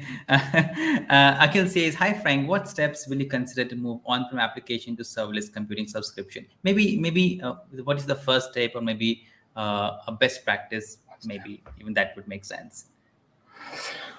Well, it always depends what your application is doing. So to move it as a serverless, it depends. You could, if you can break it down in smaller pieces, because often the closest thing when you go in serverless is the microservices. So you want something to have all those, you know, single purpose Azure function, for example. And then you will need some orchestrator to manage all that. So it could be Logic App, but it could be Kubernetes. It could be many different things. So it's really to see, can I break down? Can some place of my solution meaning like there's maybe multiple parts at your solution or project, then those parts who move, then you could move that piece of code inside an Azure function or something like that, and that part will be able to scale. All right, you see there are many more questions towards the Azure Logic Apps. I think that's what people really love. Let's take one question from Bhaskar, then we'll move to the next session. He says, can we control Azure Media Services by Azure Logic Apps? I think people just want to integrate. People just want to integrate Logic Apps everywhere. Yeah, so in my experience, I'm not sure if the connector was ready. Like in the sample I showed you, that's why I was using Azure Function, because from the Logic App, I was calling my Azure Function that was managing everything, because I was not sure if the connector was available yet. But it's possible it changed very fast. So if it's not possible, then you know, like you could just call it with a REST call. So like you could do that from a Logic App, but you could also do that from an Azure Function. But I'm not sure if there's a fancy connector already. That's a good question. I will get back to you. All right, so people really love serverless over here. Frank, before we move to the next session, do you know who's our next speaker? I'm testing you now. You know that I'm testing you now. Nope. Okay, I'm just testing if you can say her name the right way. Elena.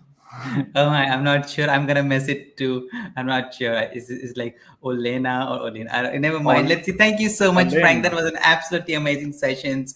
I think people are definitely going to love it once we archive it. Right. So thank you once again. I would love to have you back. And yeah, happy Monday. Thank you. Have a good day, everyone. Ta-da. Bye.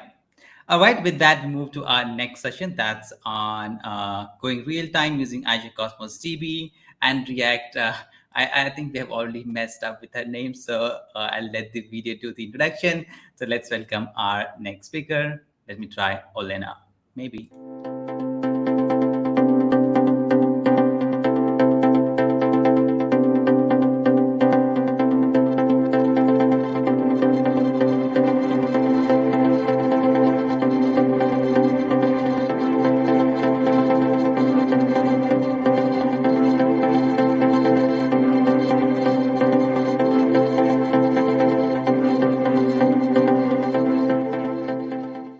Let's welcome Olena Borzenko with her session on Learning to Go Going Real Time using Azure Cosmos DB and React. Welcome, Olena. Did I say that right? Yes. Hi, thanks for such a warm welcoming. And you know what? You said it right. Actually, I was even surprised just a tiny bit.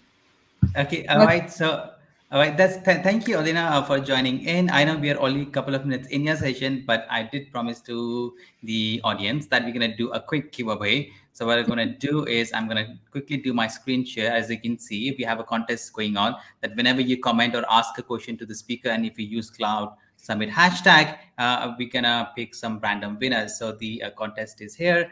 So what I'm going to do now, it's pretty random. I'm just going to click on draw and let's see who wins it. 3, 2, 1, let's go. We need some drum rolls over here. All right, let's see who wins. All right, Massimo, congratulations. You win the Cloud Summit swag kit. Please reach out to us using contact us page. Oh my goodness, I think. But yeah, all right. So Olena, that's it. Feel free to share your screen and I'll see you the other side. Okay, thanks a lot. Okay, my screen should be available now. I hope so.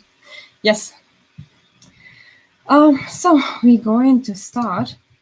And once again, I will introduce myself. My name is Olena Borzenko. I'm a senior software engineer, senior backend engineer, depends on the company and product actually, but currently I live in Germany, in Berlin. And I'm originally from Ukraine, and I think that I live in Berlin for already like 2 years. Currently, I'm working in a company called the Adecco Group.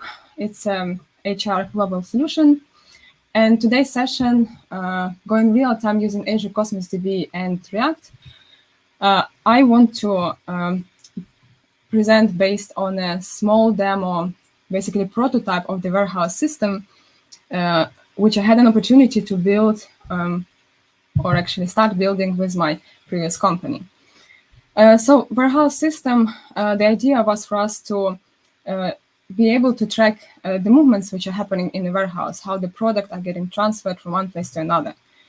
And for us was very important to, based on this information, be able to calculate stock information and warehouse state. Of course, this information we want to have in real time. Once something was moved, we want to immediately display all the changes. And we came up basically with an idea structure, like how to handle it on Azure, how to basically take all the bricks which Azure offers us and build a simple dashboard with a persistent data store with real-time functionality and minimum code, because we decided to use function up and Azure functions. So in our case, when we were receiving movement event, we were writing this data to Cosmos DB. And Azure Cosmos DB has a great feature, which is called change feed processor, Azure Cosmos change feed, sorry. And every time when there is a data getting updated or created, change feed saving the document on every update, on every change in the database. And this is persistent event store. So Cosmos DB has our data, and change feed has a history of everything what happened in our database. And we decided that we will react on changes in our Cosmos DB, and we will have 2 other Azure functions. Whenever movement is happened, we will update state of our warehouse, and we will calculate stock information. So we will create materialized views, and we will have pre-calculated queries. Anytime we need it, we can just fetch data and show it on a monitoring dashboard. And of course, it was saved in Cosmos DB. So this gave us a lot of flexibility. We had small blocks, we had our data store, and we could, anytime when we need new functionality, just add more and more Azure functions. We can scale it. It's independent like blocks of logic of system. And it was super easy to handle for us. Everyone in the team was working independently. And when the question came how we can actually grow it, like what next we can do. So now we can write data, now we can calculate some HLS views. Now after this, we decided that we want to show this information. So create a dashboard, monitoring systems, maybe put some displays in the warehouses so employee can actually see some numbers. And from the previous picture where we had Azure function to calculate our stock, when we were writing it back to Cosmos DB, we were doing exactly the same thing with change feed. We were reacting on those changes, and again, we're using Azure function to get with HTTP trigger, and Azure function was connected to Signal R and was notifying Signal R that there is some changes happened. And of course, after this, our data was populated and pushed to our clients. So this basically introduced us simplicity. We built the first part of the system from bricks and like blocks, like Lego pieces. And when we wanted to extend it, when we wanted to add more functionality, we were basically using the same bricks, Azure functions, a change feed, and it was easy. Everyone was already familiar with what is happening, how it works, and it was very easy to extend our system. And so function app itself, it's basically, it allows us to concentrate only on business logic, because it removes from us a headache from like how to host it, how to maintain it, scale it. Azure makes everything for us. Well, basically that's why we pay for it. And in our case, we decided that we will use different HTTP triggers and Cosmos DB triggers and different bindings, Cosmos DB binding and Signal R binding. And this gave us, as I already mentioned, less code. So using those bindings and triggers, especially bindings, for me it was like magic. I just specified that I want to connect to a database and to a specific container. And every time when my function was executed, the data was automatically pulled in a function, and I had no need to create some servers, some like repository layers, absolutely. And let's do a demo. I want to show actually how simple the implementation itself looks. I have my project where I have 5 Azure functions, only 3 of them actually like business related, no, 4 of them business logic related, and 1 Azure function will have a negotiating point to allow our clients to retrieve information about Signal R service. So first function to create movements basically has a HTTP trigger and Cosmos DB binding. So we can call it as just an API endpoint, and we can say that in our warehouse database, in movement container, when we will receive some data, we just want to save it back. And the logic is very simple. We just create like one movement, and we add it to a collection of documents, and that's all. When the Azure function will finish execution, this will be automatically saved to our database.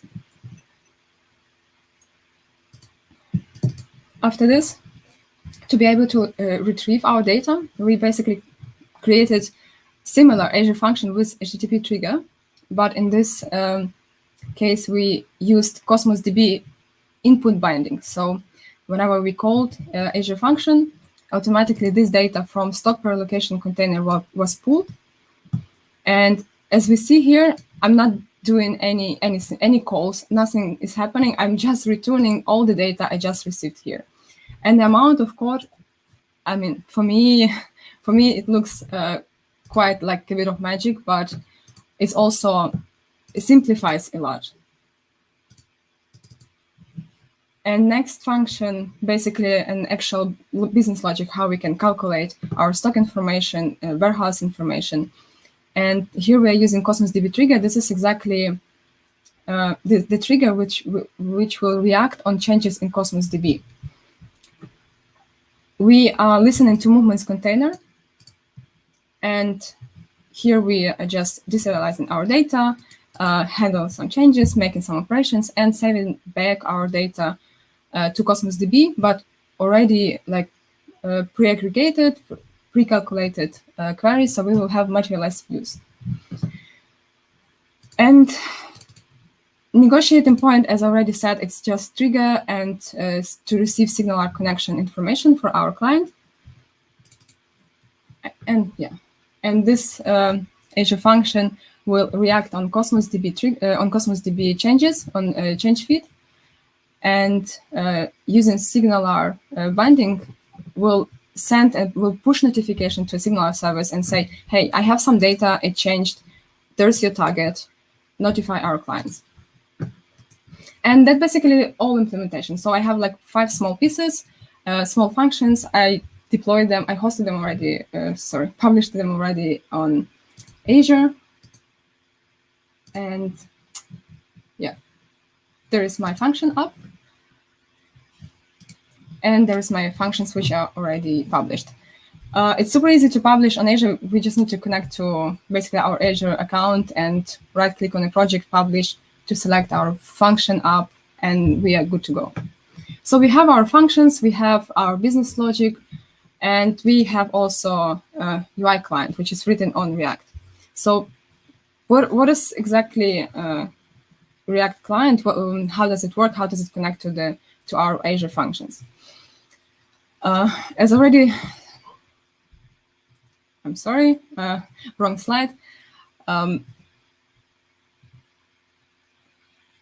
Okay, so happening. That's our UI application, and once we are starting our application, we are calling negotiate endpoint our Azure function, and we don't know. We have no idea what is our SignalR service. We know that we just want to receive configurations, and once we have this configuration, we can establish connection with an actual SignalR service through WebSocket. And once there is some updates, or maybe our data changed, whatever happened, SignalR binding will push this data, and SignalR service will send data to our client. On the client side, it looks in a way that we have Hub Connection Builder. So we basically using, of course, I'm using SignalR package. I don't want to implement all the functionality on my own. I'm using Hub Connection Builder. I'm providing which exactly URL to which Azure function I want to connect. Where is my negotiating point? And I'm starting the connection. There is not much of a logic. It's very simple. It's very easy to connect when there is a package already implemented. So that's how we can receive some SignalR messages. We using the connection which we already started before. We providing the event name we are listening to, and that's basically all. When SignalR service will push some data, we will receive it here, and we can do our logic, process our data. And let's go back to our presentation, to our application.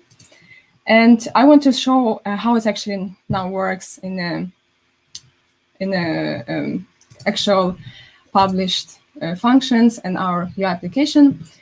I don't have any data yet in Cosmos DB. Here is my containers. They already created here, but data is empty. And stock per location, it's also empty.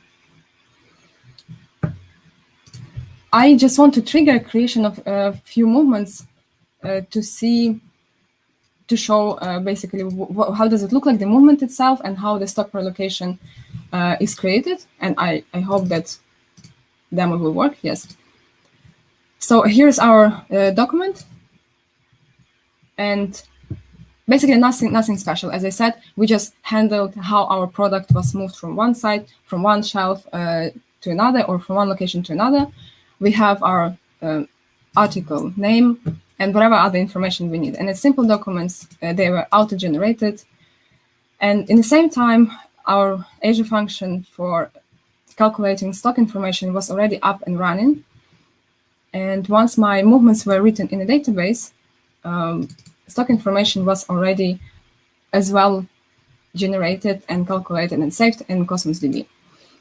As we can see here, we have a location ID, location information basically, and we have some checkpoint information. So which article was here and which quantity is of this article. Here's some more articles. Yeah, so that's basically how what is called materialized views. I didn't create, I don't have any endpoints to specifically insert this data in my database. I'm just reacting on changes which happened on the triggers. So I have one source of truth, I have my movements containers, and there is the same data will be used by all Azure functions. So it means that my data will be always consistent, and wherever I need to add more clients, more functionality, I can just connect Azure function, to create new Azure function, new logic, and pull the data from change feed, from movements container, and generate materialized views for a new client with the all data which already exists in database, which is really a great feature of change feed. It's not only saving the history and all the data which came in Cosmos DB, but also allows us differently pull this data as in a way which is best for our use case. And we will talk, my session basically called real-time applications. So I just showed how the Azure function was triggered itself, how the creation of movement was happening, and how the calculation of stock working. But now, if I want to see my data basically in real time, I just will trigger interval, will just randomly start calling Azure functions with like a couple of seconds difference. And as we see, the Azure functions was triggered to create movements, and all the other functions, they are also working automatically on triggers, and signal are pushing changes to my client. And here we can see those yellow cubes. It's basically what was changed after some calls, which are happening.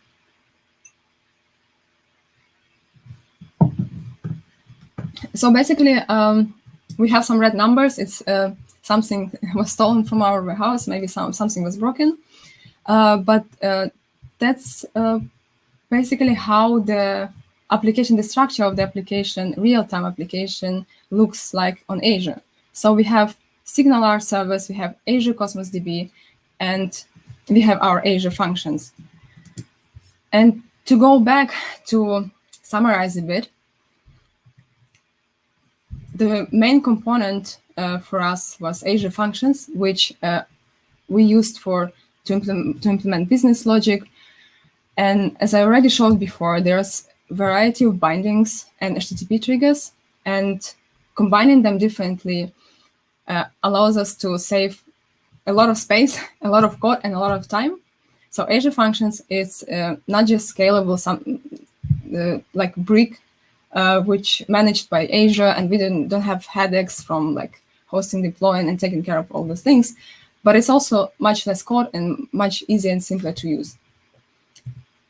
We can concentrate on our business logic, and having Azure functions and Azure Cosmos DB with a change feed functionality, which gives us basically event sourcing out of the box with ability to retrieve all the history. We really can concentrate on what to do with our data and how we can process this data. And we don't need to like think how to properly store it, how to optimize all those things. Azure gonna do all these things for us. And last thing is, it also gives us simplicity in building our components, our separate components. We have dependency in our Azure functions, and our Azure Cosmos DB is also absolutely like separate brick, which has the whole ecosystem basically. because change feed is not only for pulling data, it's not only to store data and pull data out of there. We also can use different connectors. For example, if we want to have real-time calculation aggregation, we can use Apache Spark. Or if you want to transfer our data from our Azure Cosmos DB to another data store, we can use change feed and transfer it to, I don't know, blob storage. So basically, many other very useful, I would say, features are available because it's Azure and it's all integrated between each other. So that's basically end of my presentation. I hope that it gave basically this application and this example gave a bit of understanding how easy it could be and how flexible is to use Azure functions with all the functionality. And thanks a lot for the attention.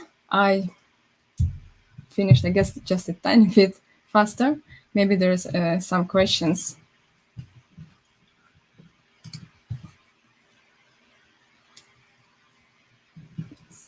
All right, Olena, that was great. I would say very crisp and to the point. We do have some questions. I think many questions, at least 20, 25 questions. We won't be able to take it. But let's start from, let's say, we have been talking about a lot of Azure functions, right? So Aftab is asking, can we inherit a function from another function? A function from another function?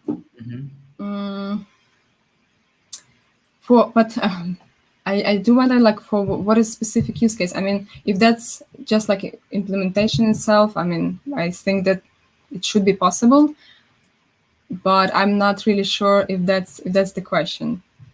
Okay, maybe let's take one from Anmol. I think it will make sense. It says, can we use multiple APIs in Cosmos DB for data access? No. I mean, as far as I know, and I use Cosmos DB, this is not possible. We have to choose API basically before when we create an account. So it's not even on database level. And we can have multiple databases under the same account, but unfortunately, we cannot choose multiple APIs. I mean, it should be kind of obvious what kind of data and how we want to manage our data. So, yeah, it's not. All right. And also there's one question coming from Ganesh. He says, does adding a lot of triggers and condition to signal when to happen what create burden on the system? A lot of triggers and conditions to signal. Well, it's also depends on what is a lot of. First of all, I mean, would the 100 connections and triggers, would that be a lot? Or we are talking about like 10,000 or 100,000? It could create like burden, of course, it might, but it depends on basically what is the scaling option. So what is the, like, how much the available connections, that's only on this depends. And in any case, if something is happening and there is not enough resources, not enough connections, because it's managed by Azure, Azure gives basically ability to scale it. And it's just, I would say, question of price.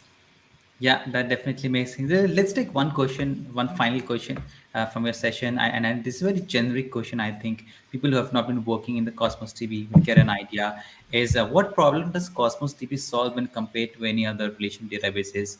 In short, why should we use Cosmos DB anyway? I think this is the very first question people would ask, that, hey, my solutions are working very fine with SQL and Azure SQL, and why I should opt for a new database that is Cosmos DB, or maybe any NoSQL database. This is really a close question to me, because I actually came from relational databases. When I started to work with Cosmos DB, I was basically, like, out of curiosity, there's a Azure Cosmos DB, it's document-based, like, do you want to check? We were building actually a warehouse system, and we were looking on different, basically options, but we needed potentially globally distributed database and scalability, because we had warehouses all over Germany. So we knew that we will extend like more and more and more. So I think that someone was just reading documentation on some news and like, hey, there's a Cosmos DB, like look at it. It was very weird for me because I never worked with document databases before. But the question, what is better, when to use Cosmos and relational database and so on, this very depends on the use case, I would say. Relational database is great for solving some like business problems. I don't know, like store, web shop can be stored in relational database. User information can be stored. But Cosmos DB just has different, like I would say, features. The main focus on the different features. You can store in the same way your data, exactly in the same way as the relational data. You can do whatever you want. But the main, the biggest, not the biggest, but really cool thing about Cosmos DB that you can create those materialized views, and they use partition strategy, playing with partitions and choosing how to transform your data. You can optimize and really like your read operation can be super cheap. That would not be actually the case with relational database. So if you somehow didn't manage to properly like design your database, you will just need to throw any more and more and more. With, I mean, I'm not comparing. It all depends, of course, on implementation. But with Cosmos DB, you have your data stored, one persistent data store, and you can play around how much you can, like how much you want. So I would say Cosmos DB would be cool to use for global distribution, for, of course, scalability options, and for the case when you need to have many different, aggregation of your data, like queries of your data. Like the source of your data more or less the same, like for warehouse, for example, the main source of information is how our product are moving from one point to another. The rest of the system basically depends on this information. So for us, relational database doesn't really make sense. It's much easier to have movements and then just get have triggers and calculate all the necessary information. Well, that was a lot of explanation on Cosmos DB. Yeah, I'm sorry. You can always just stop me if I'm talking. And I see someone was asking that is it free to get started? What are the limitations? I think, Olena, if I'm not wrong, there are some free tiers. When you start, you get some free gigs, isn't it? Yes. When I was starting, I don't remember, there was no free tier, I guess. But then after this, I do remember that they had the free tier for testing. That's for sure. Yes, they have it. And I also know that they had like emulator where you can basically play with it. But I had paid Azure account and I was experimenting a lot with partitioning and hot partitioning. And Azure Cosmos DB team was happy from this amount of resources which went to them. All right. So, so it's time to move to our next session. Olena, any final thing you want to plug in before we move to the next session? Not much, basically. I just wish everyone to be curious about the technologies, and as I showed that Azure can provide many interesting features which can simplify life. So learn, be curious, try things, and enjoy the conference.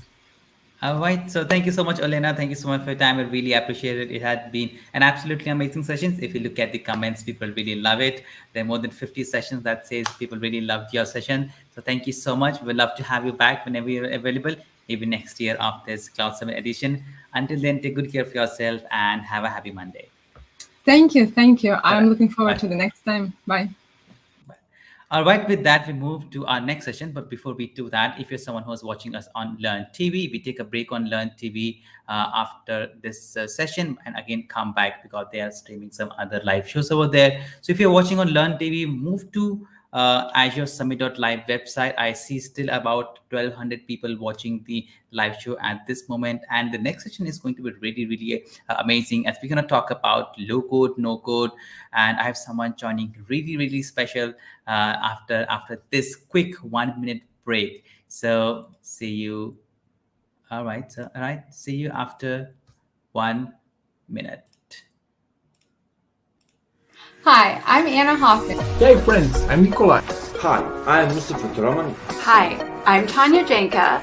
Hello. I'm excited to be the speaker at Azure Summit 2021. It's a fantastic event that will be 11 days live streaming, where more than 100 speakers from all over the world. I'm excited to speak at Azure Summit about Power BI and Synapse Analytics. And I'm going to talk about security. And also a Microsoft MVP for Azure. I'm speaking at Cloud Summit about automated release of .NET application. And the best part is that this is a free event. Come join me live at Learn TV on September 17th. Come join me live on Learn TV on September 14th. Come join me on Learn TV on the 14th of September this year. Bunch of other Microsoft and community speakers. So if you want to learn how to secure Azure, come to my talk. Join us, it will be a lot of fun. See you there. See you there. See you there. See you there. All right, joining us now is Chris Kali, who's the co-founder of CEO of Graphite GTC. Chris is a seasoned C-level executive and visionary with over 20 years of experience in the insurance and software development industries. Mr. Gali has successfully developed a policy administration system for the insurance industry that was acquired by Oracle in 2008. He innate the ability to anticipate business need and think outside the box has proven successful in his development of Graphite Studio. His proven team leadership skills are invaluable in creating and motivating a cohesive startup team. Chris holds MS in Computer Science from Temple University, as well as MS in Computer Science from St. Joseph College, Trichy, India. Welcome, Chris. Welcome to the Cloud Summit 2021. Thank you, Simon. How are you doing today? All good? Good. Doing great. Thank you so much for your time, Chris. Really appreciate it. This is keynote number 2, and I still see there are many people tuned in. People have been moving towards low-code, no-code, and we definitely believe that this is the next big thing that developers would like to move, save some time. It gives you a lot of best practices. So I'm really excited for this session, for this keynote session. Please feel free to go ahead and share your screen, and then you can get started. Great. I'm going to share my screen. We're going to do a small presentation with PowerPoint. And then I'll show a quick video of how our platform really enhances Azure DevOps and Azure deployment as well. So with that, let me share the PowerPoint. I'm going to share the screen, share the system audio.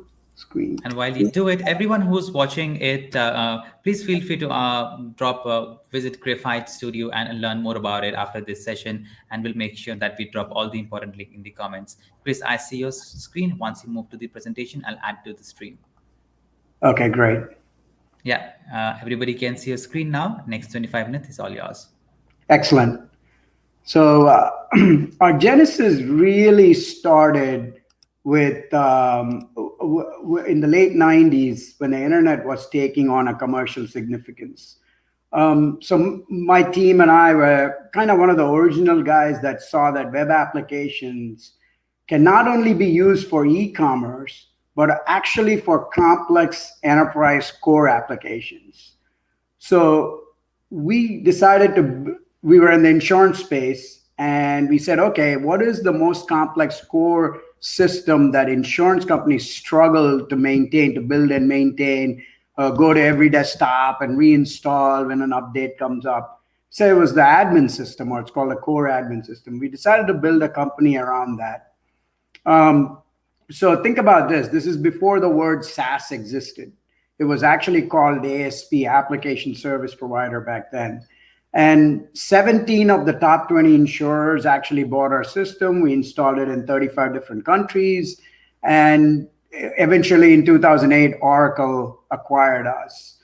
And I really wanted to talk about this to kind of show what was the impetus behind us building what, as you mentioned, no-code, low-code Graphite. We kept seeing how internet evolved into the cloud and kind of followed that trajectory and built tools that would help people create better products. So in fact, the Oracle acquisition actually has made the product still be in Gartner's most modern insurance admin system in the market. So think about that, right? About 25-year-old product is still the most modern one. So after the acquisition, we then started looking at what is going on currently in the software development slash deployment. Cloud was taking on a really big meaning at this point, late first decade of 2000s. And we immediately noticed two main challenges for corporations to really push this modernization into effect. What had happened on the development side was there was a huge number of languages that came in. Before, you could just open up IDE, whether Visual Studio or Eclipse or whatnot. You can just build your whole web application or a desktop application and be done with it. But along comes the I guess, maturity of the web world. It actually introduced a lot more languages. You had to not only learn HTML, JavaScript, CSS, you had to learn things like Node.js and React and Angular, and things kept changing, evolving. You could learn jQuery 6 months later, it goes out of style, and so on and so forth. And what this caused was increased lack of resources. A long development time, because now you're going to have to build some stuff using React, but you also had to jump into the JavaScript, make some changes. Then you have to figure out how to do the backend. Are you going to build the backend using Node.js, which is a scripting language? Is that a good idea? But if not, build it using either C# or Java. And so your development times increased. And then the biggest problem we faced was the technical debt. You now had things strewn all over. You may use microservices. So your logic or your IP has spread across many different aspects of your application and many different languages, as I mentioned. So now when you had an issue, you really had to, whether the issue was, well, this language is out of style now, we got to upgrade it. You really had to go and fix all of it. When I say fix, maybe rewrite it, maybe make bug fixes. It could be anything in that full spectrum. And so there needed to be some way to tackle this. But that's in the development area. When you then move on to the deployment area, how do you get your finished product to the customer or to the user? Then you started thinking about, before you had to go to a virtual machine on the cloud or on-premise server farm, create IIS, and then just deploy your application. It was fairly easy. But now you had a lot more things in the cloud. Cloud wasn't just going to be a virtual machine, because you need to think about platform as a service. So you're not just running a virtual machine there, you're actually deploying to a platform, so to speak, which elastically scales and so on. So there are a lot more tools, a lot more security considerations that came into play. And then things like, microservices brought in this whole concept of cloud DevOps, where you needed continuous integration, continuous development, which became a big thing as well, where because you're developing so many different things in so many different tools, they all had to converge together to create that application for you. So if you have one person deploying something onto the cloud and the rest of them haven't, you may end up having a bad experience with the deployed application. So you now had to kind of build out a tool that kind of cohesively brought everything together. And, Visual Studio does a great job with that. But again, there is a huge learning curve with it. So a lot of these things kind of showed that developers, young developers especially, kind of moving towards tools that made it easy for them to get what they create onto the cloud. And we said, okay, well, let's use this opportunity to build a low-code platform. One, we'll make everything visual. So one of the other things that we can solve is really take subject matter experts to really work with developers without any friction that previously they would have. For example, if a developer wrote a bunch of code for a business process, he or she would have to take time to explain to the subject matter expert that that's what they're doing.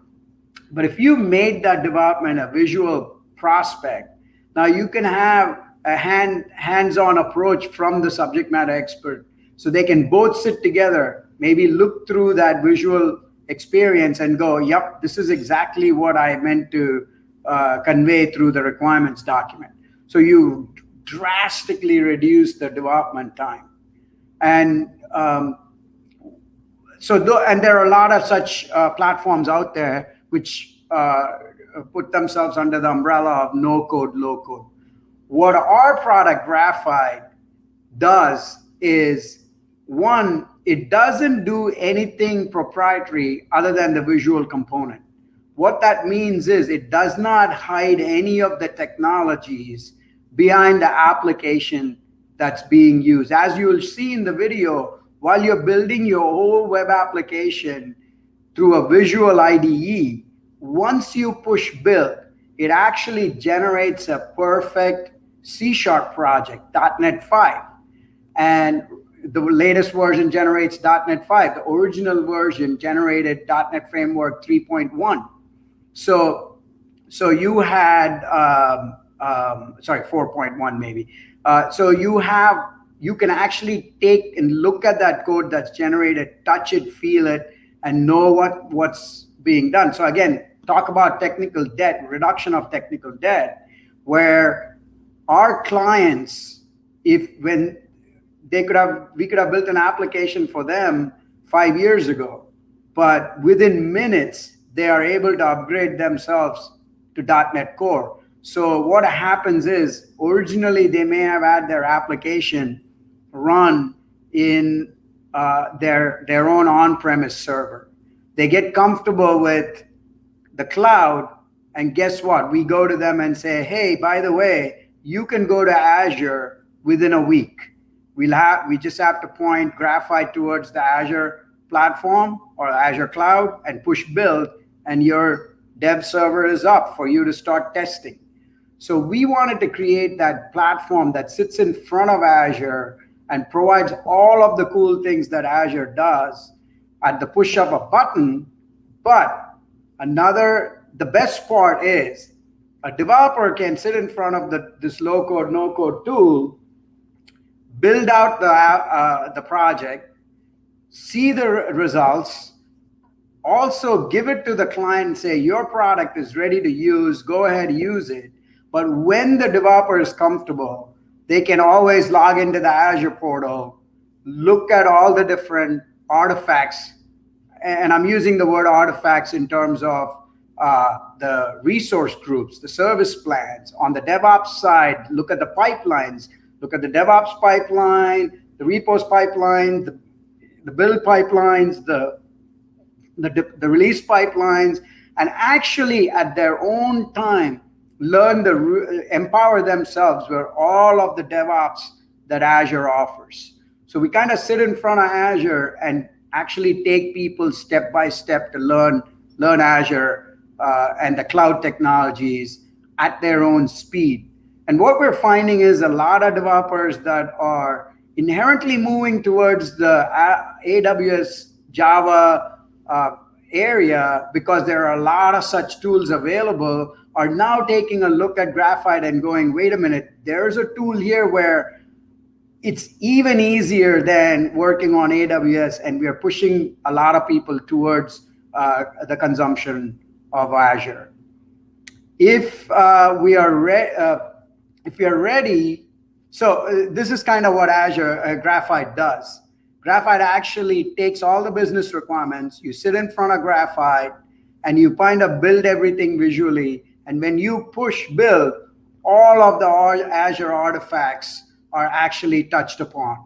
it actually generates the C#, deploys it to Azure repos, then invokes VS Build through a pipeline, generates the binaries, then uses the Azure DevOps release pipeline and deploys it to Azure App Service, but along the way creates the resource group, creates the service plan, creates the Azure SQL database.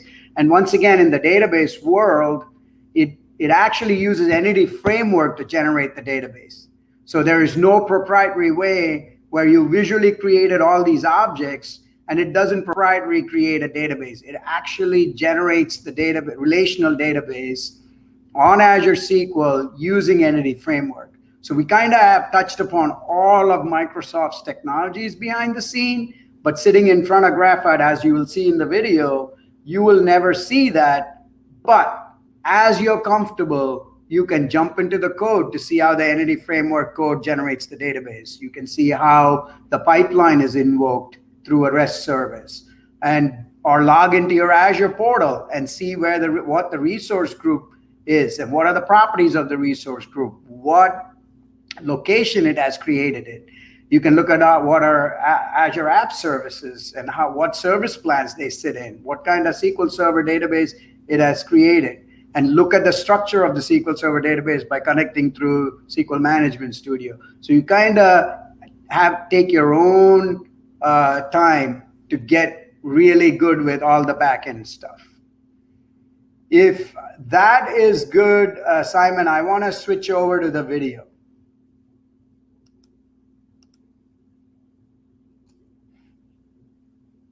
Great. Let's go on to the video.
So, Simon, since we got done about 5 or 10 minutes early, I am open to doing a Q&A session, but I would leave it up to you.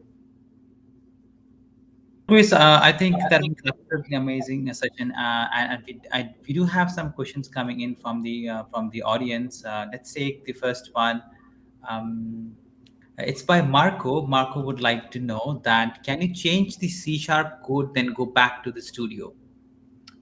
No, so you can't do that. That means we would have to build something that parses unlimited combination of what a person can write using C#. So I'll wait for some kind of AI that does that in another 100 years or so.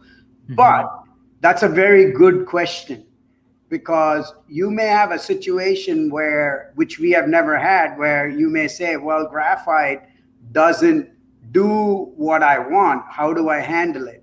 Well, as you saw in the video, you can go and build whatever you want in Visual Studio, in C#, however the way you want, and then consume that DLL or the binary from within Graphite. You just go to Graphite, browse for the DLL. It'll then show you all the public methods that are in there. You give it a name, and then from within your flowchart, you can just call that item. So you will always be, again, talk about technical debt, right? Your technical debt is nicely separated out into that external piece. So let's say .NET 5 becomes .NET 8 in another few years. You can open up and build Graphite, and you don't have to go worry about all the code you modified inside the generated code. That's still in .NET 5. You know for guaranteed the generated code is .NET 8. All right, that makes sense. I hope, Marco, that answers your question, that gives you an idea what are the possibilities. There's one question coming from Mahesh. He says, is there any trial version available for developers? Yeah, so you can go to the Graphite website and literally download Graphite and use it. So you get to use, you can use it for 30 days without registering, but after 30 days you register, and you can build how many ever applications. There is no restriction. When you go to production, you will need a production license key from Graphite. Okay. Otherwise, you can build an application and keep renewing the trial 30 days, unlimited amount of time. All right, that's we wanted to make it so there is zero restrictions on using Graphite. Okay, that's good. There's one more question coming up, and that's, is there any limitations to the size of the project or the database, or it's what do you think? There is literally, we haven't found any literally no restrictions. We have built applications for massive companies where we deal with records in the millions of rows. The size of the application, I think for one federal agency, the generated lines of code, not that is ever a good idea to compare the size of an application, but just the backend C# project is close to 8 million lines of code. In fact, this is a news that we're gonna publish soon. We have actually used Graphite, the desktop version of IDE of Graphite, to build a web version of Graphite. So technology-wise, we use Graphite to build another web-based IDE. So that kind of gives you the complexity of applications that you can build using Graphite. All right, so there are many more questions coming in. I'm not sure if we'll be able to take all of them. Looks like people are curious. There's one question from Jabulani. It is, does Graphite implement solid principles in designing projects? Absolutely. That was one of our biggest gripes with what was happening with the cloud technologies. This and I want to use a technical term called crazy. This crazy influx of languages has really destroyed design pattern, good design pattern. So one of the things Graphite importantly does is maintain good design patterns of the generated code. You have all the IP will be in compiled language in the backend. You'll have all the UI in UI-based languages. You will never be able to open up. So like I said earlier, all the generated code will be accessible. So any developer that builds stuff using Graphite can open up the generated code and go, ha, here's Graphite doing some business IP in JavaScript. That will never happen. Of course, if it happens, all we have to do is fix it and redeploy a new Graphite. So yeah, it definitely not just solid principles. It does MVC and it good. So the generated language is also commented. So as you're building and dragging and dropping these flowcharts and putting stuff behind the flowchart, Graphite generates the comment of what you have done inside the flowchart. And when you generate the code, that comment is taken from the flowchart and put inside the generated code. So you will never have a situation where you wrote some comment, you changed the code, forgot to update the comment, and the comment is different. All the comments are generated with our own,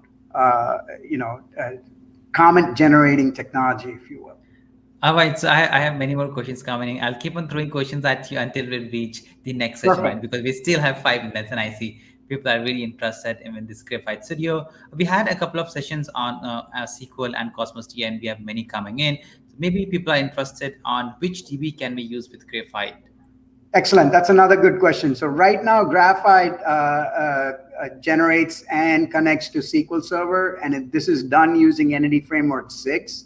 So what that also means is that, Entity Framework supports other databases like Oracle. So one of the things that is in our roadmap is to also be able to generate and consume Oracle databases.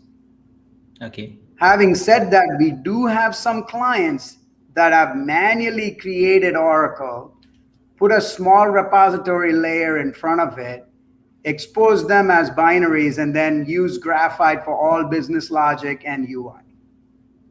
Okay. And on the other side, people have used Graphite to generate the database in SQL Server through Graphite, put all the business logic in flowchart, expose all those flowcharts as REST services, and hand build their UI. Okay. Let's see. We have what other question we take. Then I'll just try to wrap it up. It's one question by Palak is asking, can we store different version of changes we made somewhere and recover to later when required? Oh, absolutely. Any IDE that says only one developer can build an application is pretty much a useless IDE. I don't think it'll last a day in the software world. In Graphite, when you open up and edit I showed you the C# generated code in the repos. Not only that, all the entities you have created, all the flowcharts you have created, all the screens you have created, all that metadata is also kept in Azure DevOps repos. So multiple people can open up those projects, check out, check in, and so on and so forth. So true TFS style versioning is there in Graphite. And one really cool thing about Graphite that I did not show in the video is when you make a destructive change, whether you're removing a property or removing a button or changing a type of a property, Graphite will actually do a complete analysis of the whole project and give you a list of things. I can fix this automatically for you. Each one of these other things you have to go check and fix manually before I let you commit to Azure DevOps. So you will never have a situation where a developer has made a change to his code and gone off on vacation and the whole team is stuck because they can't build the project. All right, that was a great answer. As the comments will, the more time we spend, Chris, I think the questions will just keep on coming. Yeah. I would suggest as maybe some of your team members could join in through the comments and answer the questions, because I believe there are still about 10-15 questions that we have not answered it. So, Chris, that was absolutely great. The product looks very promising, right? And we all know that low code, no code is the next big thing, and people have already moved on to it. So it's not the next big thing. Any final word you want to plug in before we move to the next session? Yeah, absolutely. We look at Graphite as the future of how software is being developed. So we have built it in such a way that everything that's in mature enterprise software development is built in. Now, all those other questions that people have, feel free to go to the Graphite website and go to and just send us a comment. We'll be more than happy to reply via those comments. And Simon, if there's other ways through C# Corner or what other venues that you have access to, feel free to let me know on how I can answer those questions. All right, we'll definitely keep you posted and stay in touch after the summit ends. And for that, Chris, thank you so much for your time. Really appreciate it. I know it's Monday, and we'll see you some other live shows and the conference. Until then, happy Monday. Yeah, excellent. Looking forward to seeing the other live guests. Thank you. Thank you. All right, with that, we move to, we're almost halfway down to our summit, right? Not summit. How can it be halfway down to this summit? Can you imagine the summit is for 11 days and we're only halfway down to 11 and 1 day. And this first day was very small. The first day was only for, I think for 4 hours. The other days are, I believe, for like 12 hours, 15 hours. I don't know. I hope I can manage those 11 days. If you're someone who's watching us on Learn TV, so we are back and we now move to our next session. That's by Heini. Heini is going to talk about Azure AD for Azure Data Services. And without any further ado, let's, we always like to play the intro video. So let's play one.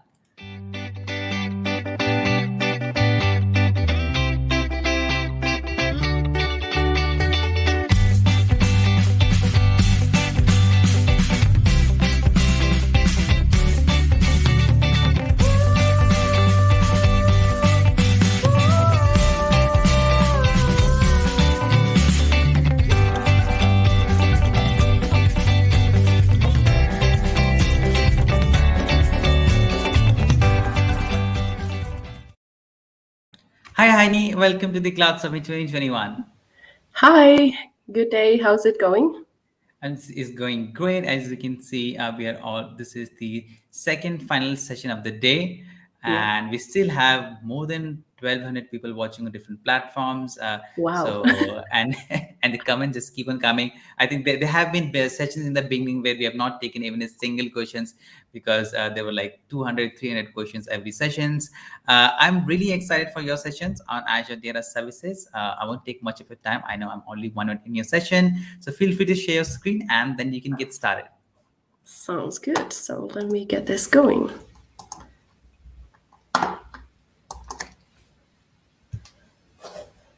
There we go. All right, I see your screen. Perfect. All right, everyone. Good morning or good evening, whatever it might be for you. For me, it's actually quite late in the evening, but luckily I'm a bit of an evening person, so I'm totally fine at this time for me. So welcome to Azure AD for the Azure Data Services. So why this topic? Well, if you think about the Azure Data Services, whether you're going to go with, for example, using Azure SQL, whether you want to go ahead with Azure Data Lake, whatever kind of solution you're doing in Azure, whether you're developing your web application or whether you're building a data platform, you're most likely going to need some of these services. And on the data platform side, we have many of those services. As said, Azure SQL, Azure Data Lake, we have Synapse Analytics now, we have Cosmos DB, and depending on your use case, you might be using either one of these or even many of these.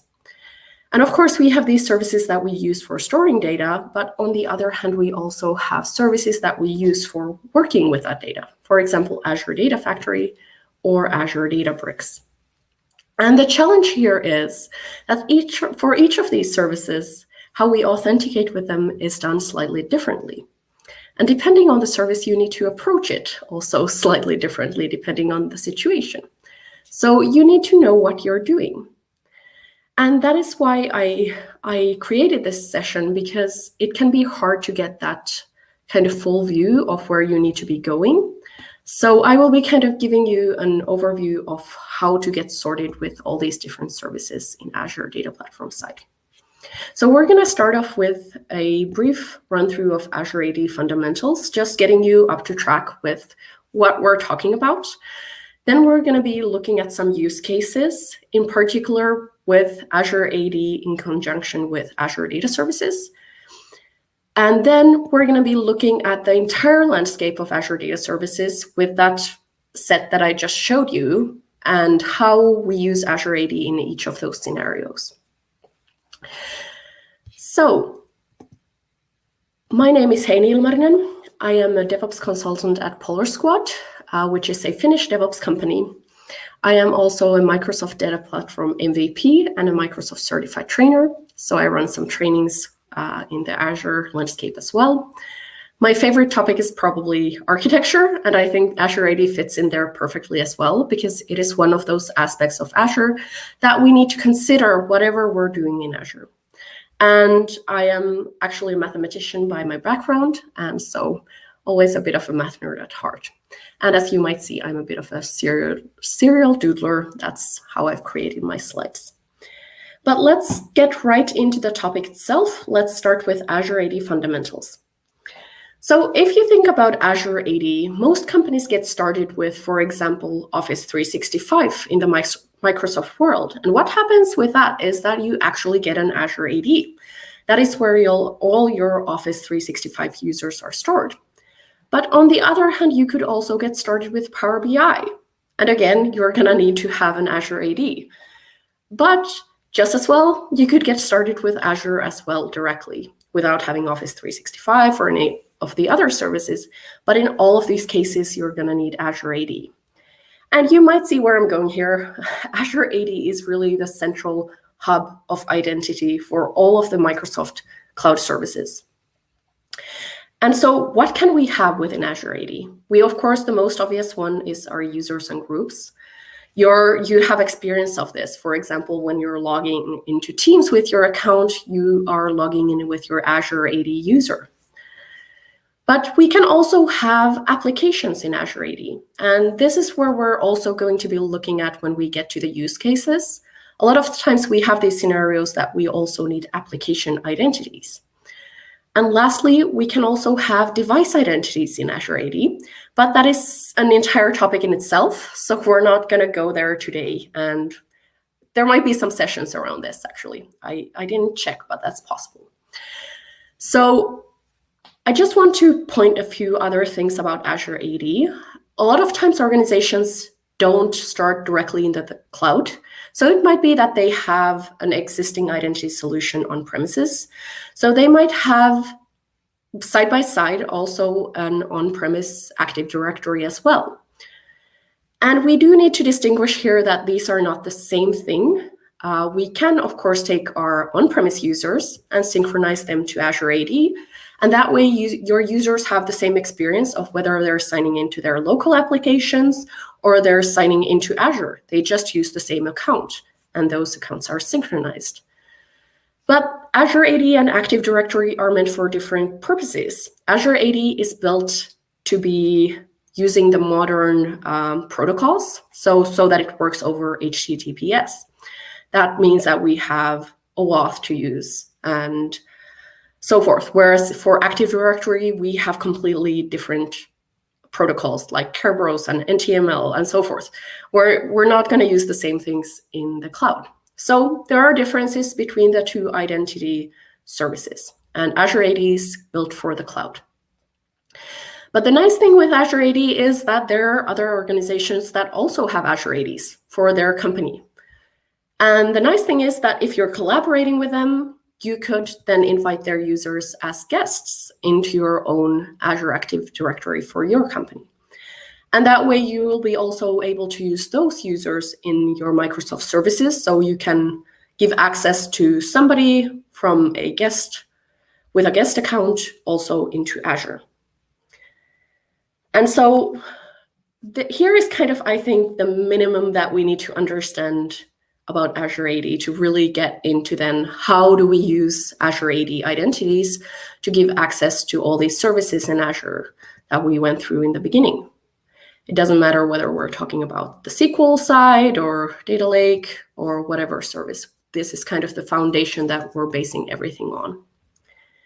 There's one little distinction that we do need to make here. and that has to do with the separation of management of Azure AD and Azure. So we need to really keep those two services separate in our mind, because, for example, even if you have full access and global admin access in Azure AD, that doesn't mean that you can manage anything in Azure. It means you can manage Azure AD, and same the other way around.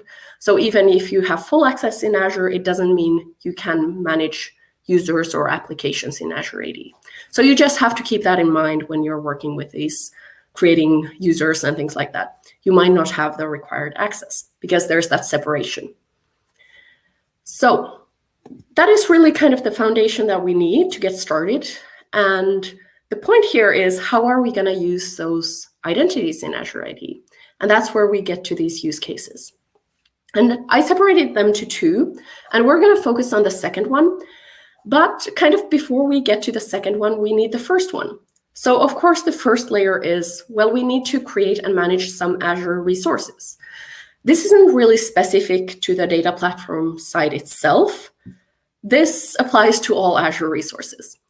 So the most obvious scenario is, of course, that you have a user that is going to create some resources or configure them or change how they're set up or add some settings or whatever that might be. For example, let's say you're just putting up one service, for example, in Azure SQL, or you're building a full platform where you might be then adding multiple different data platform services. The first point here is that if we want to give access to this user, that user has to be found in our Azure AD. So that's the core point here. And then when we're talking about the creation and management of Azure resources, what we're going to control that with is by defining Azure RBAC roles. So the Azure AD is first doing the authentication of the user. So it is checking, is this user who they're claiming to be? And they're doing that, for example, by checking their password. If there's multi-factor authentication configured, then there might be a second authentication method required, like using the Authenticator app or a text message or any of those other levels. But you get this multi-layered approach. But then it is the role that you give through Azure RBAC that determines what can that user do. And within Azure Role-Based Access Control, there are many roles that you could give to a user. But just a brief overview, kind of the three main roles are the owner, contributor, and reader. So the owner can do everything in Azure and also give other users access. So that's kind of the full, you can do anything you wish role. Contributor can do anything with the resources, but it cannot give other users access. So that's the restriction for the contributor. And then the reader, as the name kind of implies, can only then, of course, read those resources. It cannot actually make any changes. So you can get actually quite far with those basic roles, and then just adjusting the scope. Is it to the entire subscription or to a resource group or what the level is? But if need be, you can also create custom roles as well. But in some cases, when we have our user creating our resources, more and more, especially in my work, I see that this is also done using infrastructure as code. So instead of going into the portal and clicking around and creating the resources through there, this would be creating these configuration files that define what kind of environment we want in Azure. So it would give all the configuration of the Azure SQL database that we want to put up and so forth. And there's actually many different tools for this. So for example, we have the Bicep from the Microsoft side, or we have Terraform or Pulumi and so forth. And a lot of times when you're using infrastructure as code, you might not actually have a user who is doing all this configuring, but instead you have some kind of service that is running these tasks for creating these resources. So for example, you could have pipelines in Azure DevOps, or you might have pipelines in GitHub, or whatever service you want to use. And again, we are in the same situation that we have to find an identity for this service in Azure AD to be able to give it also the required Azure RBAC rights that it needs to be able to create and configure those resources. So to do that, we're going to create an application registration in Azure AD. And this is something that you might notice that if you have access to Azure, this might not actually be something that you are allowed to do in the Azure AD. And sometimes you have to find a person in your organization who has kind of higher privileges in Azure AD and can create that app registration for you. But when you have this kind of service that is doing the calling and needs those rights, then you do need to create an app registration and you get a service principal for your application. But then you just assign the roles the same as for a regular user. You just find the app registration that you created and give it, for example, the contributor right that it might need. So with that, we get to our second use case, which is where you actually want to go and work with the data. So it doesn't matter whether you're creating an application and you need to read a data lake, or you're creating a data platform and you have data in your Azure SQL. It's kind of, there are similar patterns in place. So again, we have our Azure SQL as an example, and we have our user who in this case actually now needs to be able to read and write data to this Azure SQL database. So for example, they might be running the query select star from table 1, let's say. And when you're creating an Azure SQL, it is asking for an admin account from you. And what that admin account is actually, what it is a SQL administrator. And it is using the SQL authentication then as well.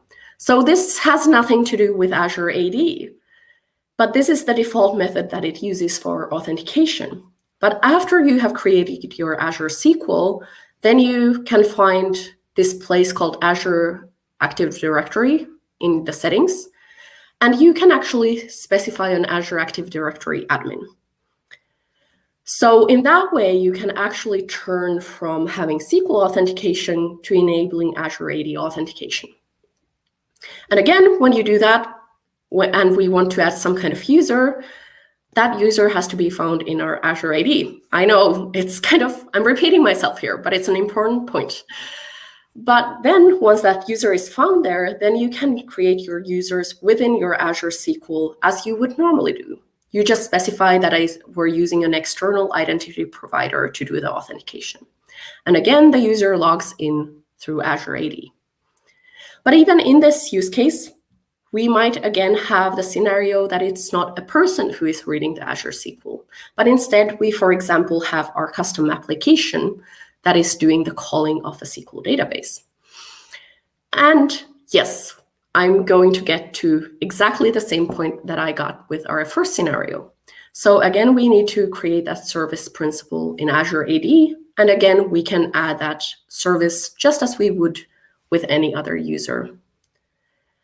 But here we actually have a third scenario, which might be that one of the Azure services is calling this Azure SQL. So for example, we might be moving around some data with Azure Data Factory. And in this case, when it's actually an Azure service, we should check, does it support managed identities? Because with managed identities, we're giving an identity to an Azure service, and then kind of that life cycle of that identity is handled for us. So we can have a system assigned managed identity, which is then tied to the Azure resource specifically, or we can have a user managed identity, user assigned managed identity, which then can be kind of, we get to handle that and say when it is, what resource it gets associated with. But the essential part here is that there's not quite as much management as with the service principals. So we've been working through these two different scenarios, the management layer and then the data layer. And then the question stands, how do we tie this all together? We just looked at one example, which is the SQL database. So now we're going to be looking at the entire landscape of Azure Data Services and where does Azure AD authentication fit in with each of these services. So we started with Azure SQL in our samples. And let's just kind of recap. We have two options there for authentication. we can either use SQL authentication, which is the default method actually, or on the other hand, we can use Azure AD authentication as well. But we need to go separately in there and configure it. And remember, in Azure SQL, we go into the SQL database itself to create the users and give them the required permissions. We don't do that in the Azure portal. So there's no kind of management on the management layer for these user access rights in Azure SQL. So it's a little different than other resources in that sense. Then, for example, we have the Azure Data Lake. Azure Data Lake is a bit different. You can think of it this way. Azure SQL is based on a service that existed before Azure, whereas Azure Data Lake was kind of natively built on Azure itself. It doesn't have the same kind of history. The Azure SQL authentication is what we have on a SQL server. So it's the same. And there we also have AD authentication. So it's kind of following in the tracks of the service that it was originally built on. But Azure Data Lake is slightly different. We don't have the same methods of authentication. Instead, we have few options. So we have the account access keys, which are the kind of the account master keys for your entire storage account that you have. And yes, you shouldn't really be using these for anything, any kind of authentication, unless you're just kind of testing out, but still don't use them. Because these give access to everything in your Azure Data Lake, and you probably do not want to do that. The second option is slightly more restricted, and this is shared access signatures. And this is where you create a temporary key to your data lake or storage account and specify what kind of access you want to give to that specific shared access signature. So you have much more granularity to controlling what can be done with that SAS token and what cannot be done. But these are slightly difficult to manage. The easiest way to manage it is programmatically. But if you were to have kind of many users and you want the authentication to be based on the user identities, it would be difficult to set up with these shared access signatures. So therefore, we do have a third option now. This wasn't there originally when Azure Data Lake or even Azure Storage came out. So this has been added later on. And this third one is Azure RBAC.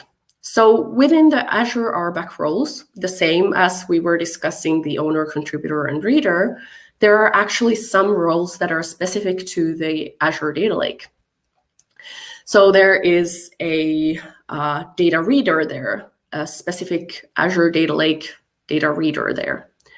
And you can find those different roles and decide whether you need a data reader, a data contributor, or what is the specific role that you need for your Azure Data Lake storage account. So you just specify the role that you want, the same as you would assign also regular Azure RBAC roles as well. So that's pretty neat. We get to use the same mechanism. Then we have Cosmos DB. Cosmos DB, again, is a little different, but there are some similarities to Azure Data Lake. So within Cosmos DB, we have the primary keys. So again, these give access to the entire Cosmos DB account. They are either read-write or just read. So at least there's two different distinctions. But again, you shouldn't quite be using these. They are kind of synonymous with the access keys in Azure Data Lake. There is also something that is more granular, which is the resource tokens. Again, these are a little hard to manage. Yes, you can specify more granularity, like what database can you access, what collection, etc. What can you do? Can you just read, or what is the limits? But again, they are not associated to any particular individual. But recently, there has been added a capability into Cosmos DB, which is called a Cosmos DB RBAC. And this is where you can specify resource-based access controls within Cosmos DB. Note, this is not Azure RBAC. This is Cosmos DB RBAC. So it's different. And currently, you can only do these roles and assign them using either Azure CLI or PowerShell. So you need to do that programmatically at this point. And then to kind of wrap things up, we of course might have some resources that we use for reading and moving the data around, like Azure Data Factory. And here, remember, we would use the managed identities. And for example, if we have a service like Azure Databricks, even though it is within Azure, it's not, managed identities are not supported. So in that case, you would need to create that service principal and app registration in your Azure AD to, for example, allow Azure Databricks to read a data lake. I also had Azure Synapse Analytics in that picture. And with Azure Synapse Analytics, it's a collection of services. For example, we have the dedicated SQL pools. There you would use the same approach as with Azure SQL. We also have the data lake connection. There you would do what you do within Azure Data Lake. We also have the pipelines within Azure Synapse Analytics, which are essentially the same as Azure Data Factory. So we would take that approach there. So you kind of have to combine those different bits and pieces to make sense of Azure Synapse Analytics. So here we have a overview of the Azure data services and what are the different authentication methods and how the authentication with Azure AD also fits in. The question stands, why would you use Azure AD and why should you? So I think the first point here is that, yes, this is how you can make sure that each user and application has their own identities. But on the other hand, there is also the benefit that then you can use whatever Azure AD capabilities you have enabled in your Azure AD to also apply to all those sign-ins through Azure AD to whatever service that might be. So we went through the Azure AD fundamentals to lay the foundation. We went through the different use cases when we need authentication. And then we took a look at the entire Azure Data Services landscape to see what are our Azure AD authentication options there for the different data services. So I hope you enjoyed this session and learned something new. So thank you for joining, and you can always go and find me on Twitter and connect. Thank you so much.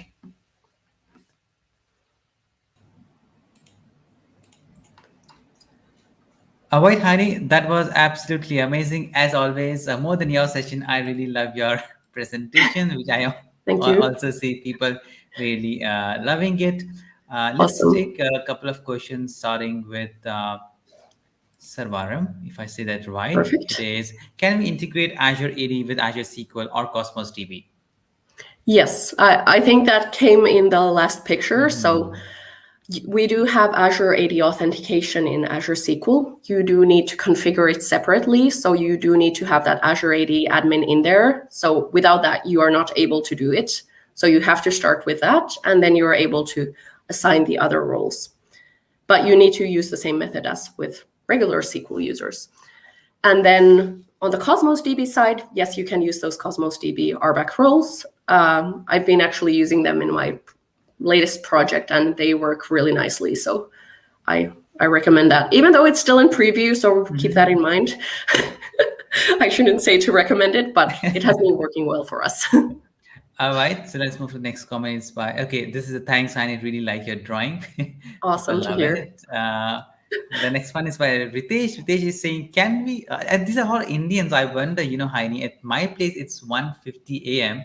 I still wonder, there's so many Asians still tuning into the session and watching. Yes, that's amazing. So Ritesh is saying, can we provide multiple AD access to same users? So I would assume this means that can we have the same user in multiple Azure ADs and through that kind of then get access to different environments? Yes. So we have that guest inviting capability.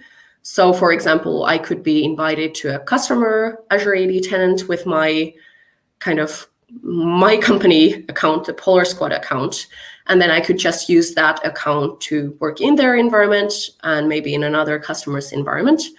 But of course, if you have the same account in multiple places, you do need to ensure you have security configured right and like proper multi-factor authentication and so on in place, so that you don't get compromised and then multiple environments get compromised. All right. So Deblina says, thanks, Heini. Amazing. Deep says, amazing session. Great to hear. Let's see what we have next.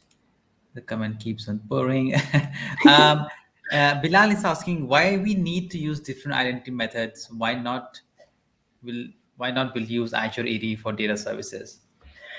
Well, my recommendation would be to use Azure AD whenever it's possible, but because some of the data services have evolved so that in the beginning there was not this option, so people might still be using some of these other options. So, and for example, in the Cosmos DB side, it's still in preview, so it's not like fully out. So we're kind of taking the steps to bring everything to Azure AD. And there is definitely the benefit of then it's actually tied to your identity and you know who is doing the, for example, the queries in your database.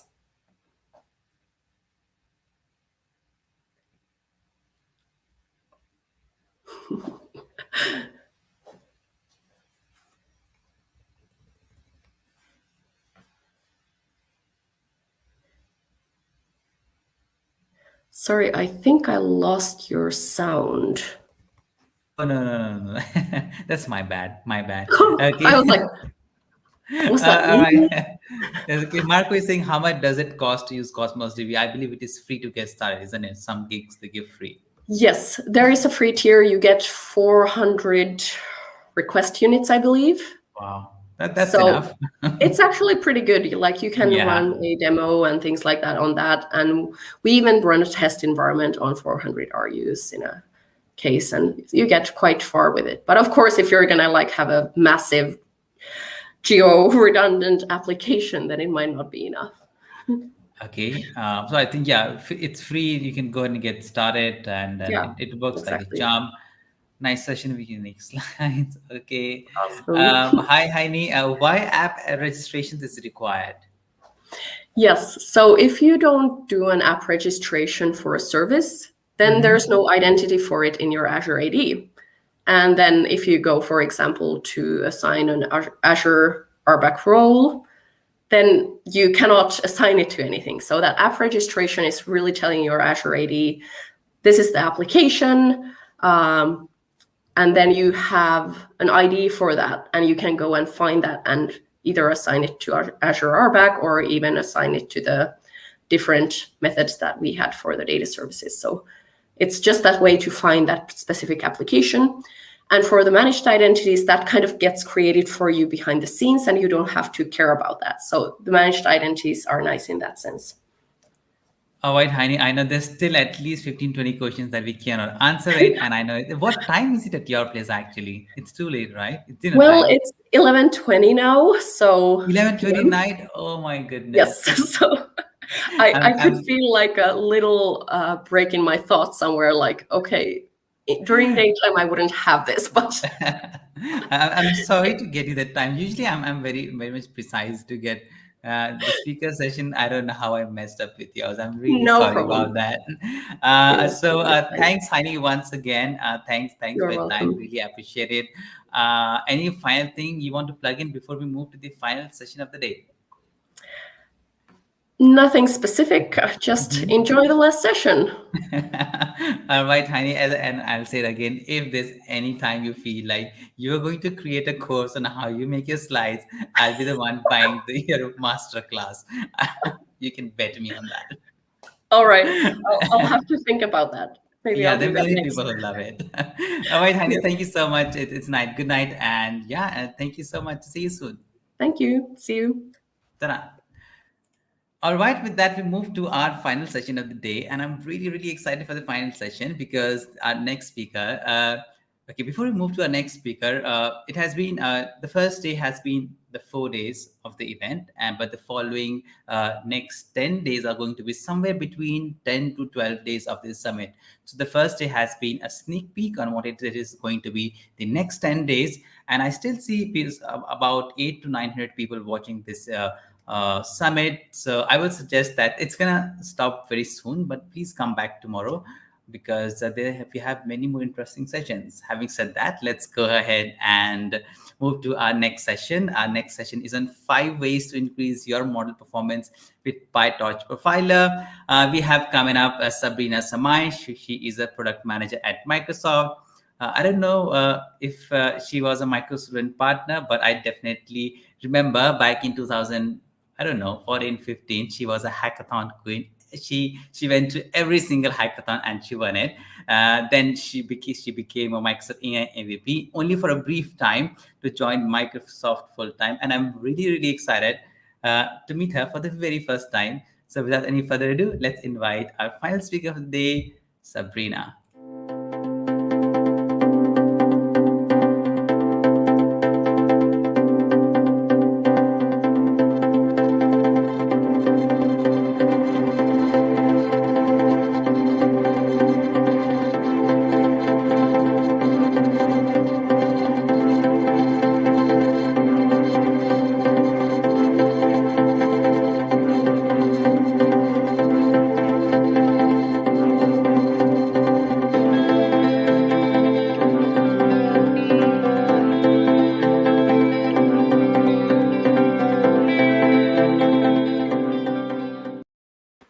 Hi, Sabrina. Welcome to the Cloud Summit 2021.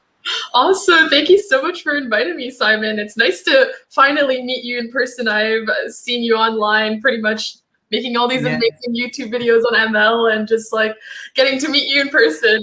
Yeah, it's awesome. I'm really excited. How has this all this time been, Sabrina? I think you took off from the community, right? And I saw it almost like how have you used that time, and how has life been all this? Yeah, I mean, sometimes life happens, so you know, taking a break from you know, online definitely helped with, I guess, personal life. But yeah, I just use that time to just you know, disconnect, and sometimes we need that in a world that's so connected. So so yeah, nothing too exciting. You know, I wish I could tell you I built the next revolutionary app or something during that time, but nope, just focusing on just well-being and you know, family time and stuff like that. So that's good. That's good. Family time is good. But really happy to host you after I think after all this long time break. I mean, I'm really excited for your session of 5 ways to increase your model performance with Pytorch. I'm gonna add your slide to the stream. Maybe Sabrina, you want to click on that height pop-up that says height on the screen? Yeah, everybody can see your screen, and next 25 minutes is all yours. Awesome. Thank you so much, Simon. Super appreciate it. Yeah, thank you so much, everyone. Welcome. I mean, Simon did an amazing job introducing me, way better than I could have, you know, introduced myself. But yeah, hello, I'm Sabrina Samai. I am a program manager, so product manager at Microsoft in the AI frameworks team. And our team primarily works on open source projects like Pytorch and Onyx Runtime. So my particular focus is on, as you can see, Pytorch Profiler. That's the product that I currently own at Microsoft, as well as Onyx Runtime Inferencing, which is another partnership with Facebook that we have in the open source projects that we work on. So yeah, I love this community. I've been an attendee of the Azure Summit for many years, and so it's super exciting to actually be a part of this community again, and you know, meeting some familiar faces like Simon and a few others that I see here. And so far the presentations have been amazing. So I'm really looking forward to you know, presenting for you guys. So yeah, so in this presentation, as you can see, I will be talking about Pytorch Profiler, and then demoing it, talk about some of the integrations, and you know, quickly go through that, you know, in the next 25 minutes. So let's just dive right into this. Okay, so imagine let's just say you are a performance engineer at a company, okay? And your job is to help identify any sort of potential bottlenecks that occur in your system, and it could be a deep learning system or a machine learning system. And your job is to also understand if there's any scalability issues that may occur before you deploy a finished product. So typically, this is how your day will start, as you can see here on the slide.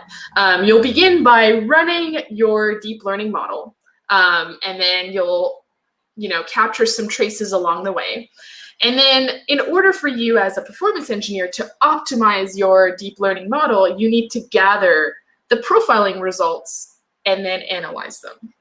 But the problem is that these traces can be gigabytes and gigabytes of data, and processing them manually can be extremely time consuming and super, super annoying.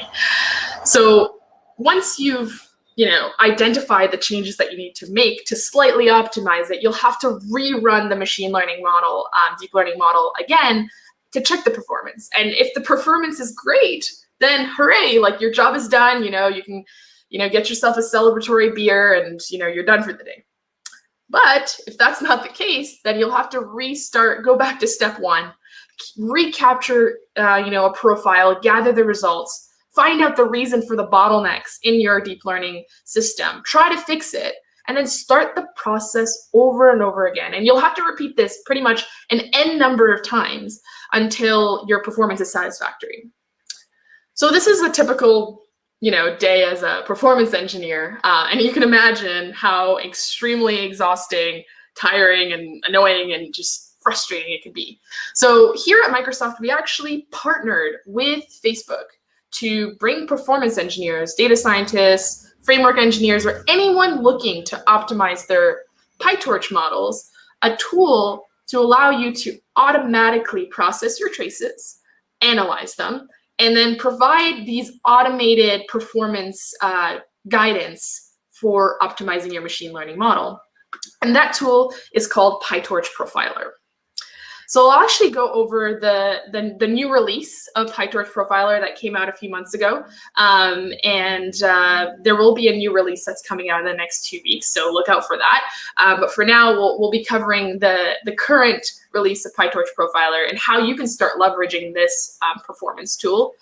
And these are the sort of features that I'll go over. The first, and I'll quickly summarize a few of them. The first one I'll be covering is distributed training view, memory view, GPU utilization, cloud storage support, and a really cool one is a feature that's on VS Code that allows you to jump to source code, which is pretty awesome. So I'll summarize all 5 of these major features that have been released, and then I'll go through a demo. So the first major feature that was released in Pytorch Profiler is a feature called a distributed training view. So this feature helps you sort of understand, how much time and memory is being consumed in your distributed training. So oftentimes, many issues occur when you take a training model, split the load into different worker nodes to be run in parallel, and sometimes what's happening in that can be a black box. And so, like, the overall goal of a distributed training technique is to speed up your model training.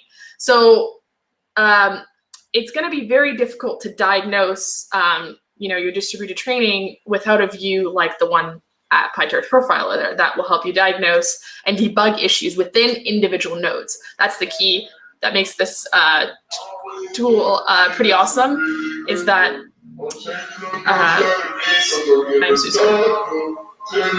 Someone's passing by with really loud music. I'm really sorry. So the main feature about this is that you can diagnose issues within individual nodes. So the next feature that was released in this, I'm really sorry, someone just passed by my window with some really loud music. The next feature is memory view. That's the second feature that was released in Pytorch Profiler.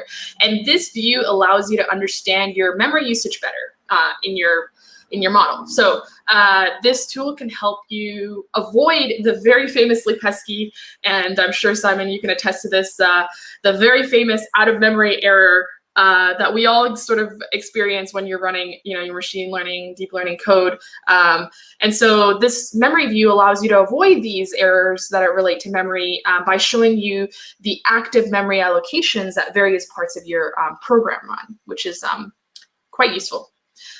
The third feature that had been released in this Pytorch profiler release is a tool called GPU utilization. And this is a tool that helps you sort of make sure that your GPU is being fully utilized. And this is really important because having close to 100% utilization of your GPU basically means that you're using your hardware to its full extent and you're not leaving any performance on the table.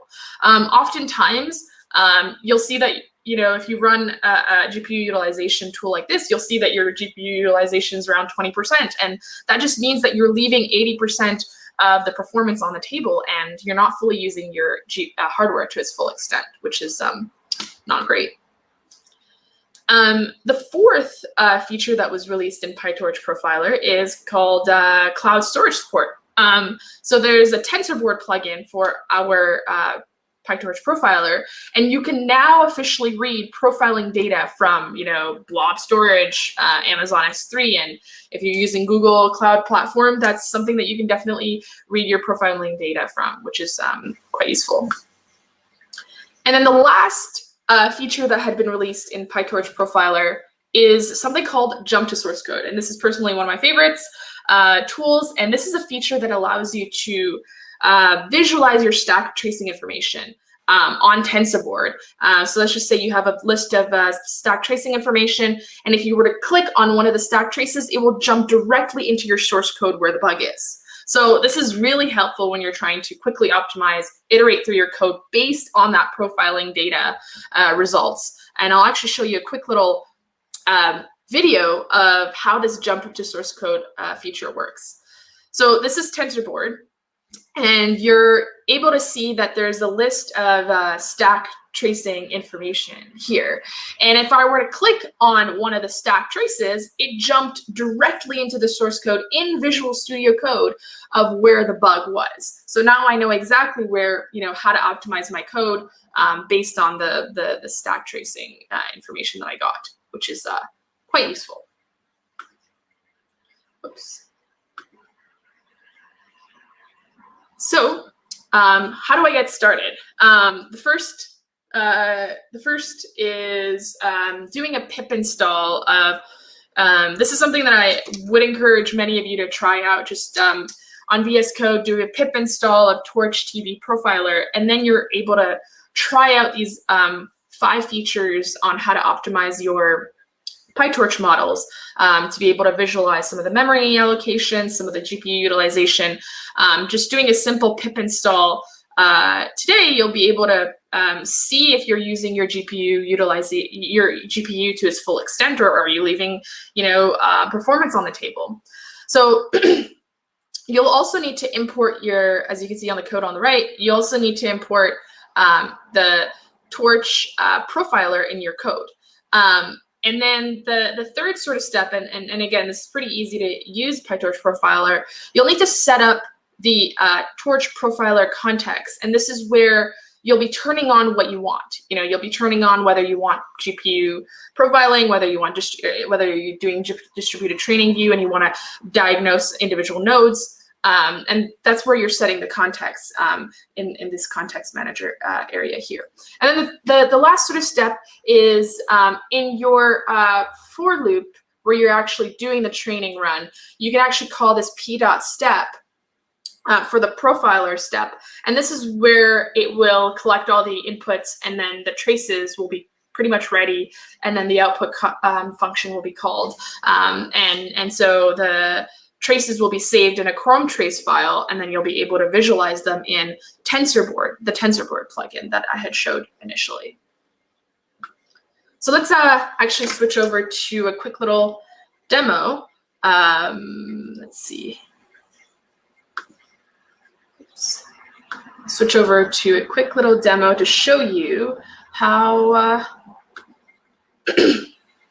how this Pytorch profiler works.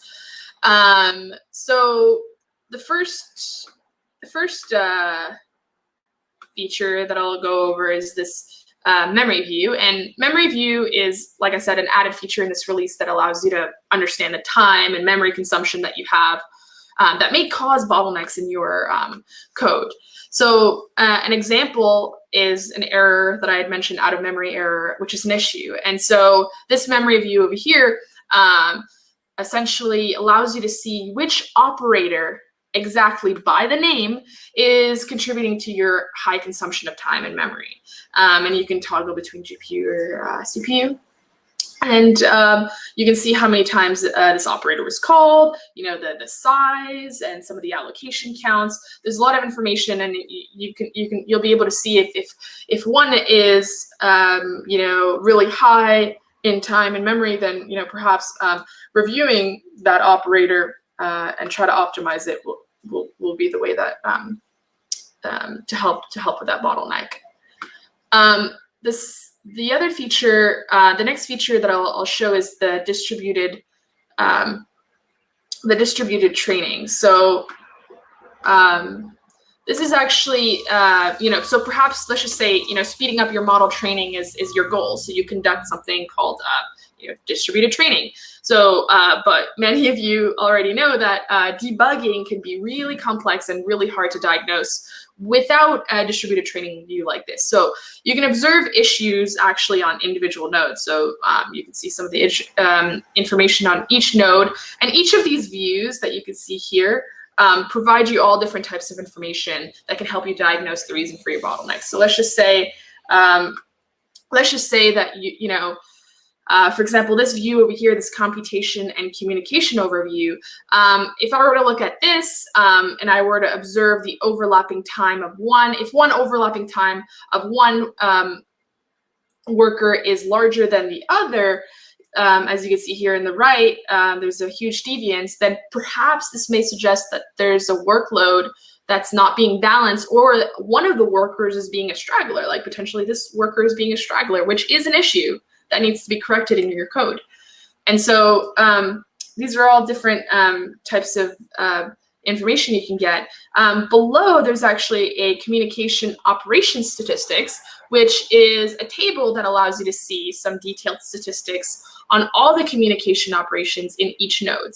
So this will allow you to see, like, you know, what type of operator is being called, how many times it's being called, what is the size of data being transferred by each operator, which is quite useful information actually when you're doing distributed training.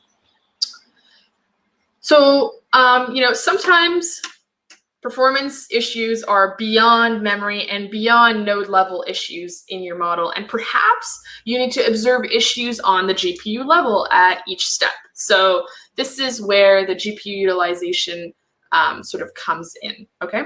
So as you can see here, there's 3 metrics that are important for GPU utilization, S7 efficiency, this estimated achieved occupancy. And you can see that the results here, the summary of the GPUs are quite low. They're like around, like, you know, 22 to 33%, which is quite low because, like I said, GPU utilization, the goal is to try to get as close to 100% as possible.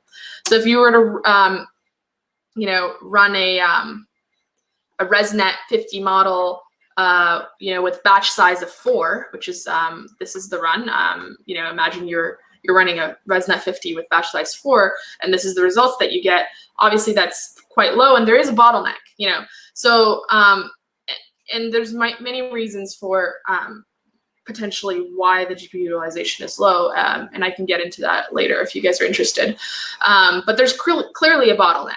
So down here, if you scroll down, there's actually some section called performance recommendation. You know, this Pytorch profiler was able to identify that the GPU utilization is low. And then it provides a performance recommendation to increase your batch size to improve your GPU utilization.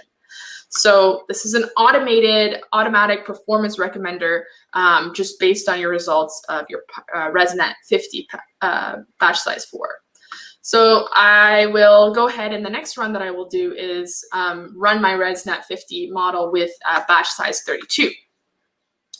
And then you can see that my GPU utilization increased drastically, which is great, which is quite awesome. But it's still not as close to 100% as I would have liked. So to further diagnose, there is actually a view, this trace view. I will go back to this ResNet batch size 4, and there's something called trace view, which is which will allow you to see the overall utilization view in a 10 millisecond buckets. So you can see this is the GPU utilization here in the blue.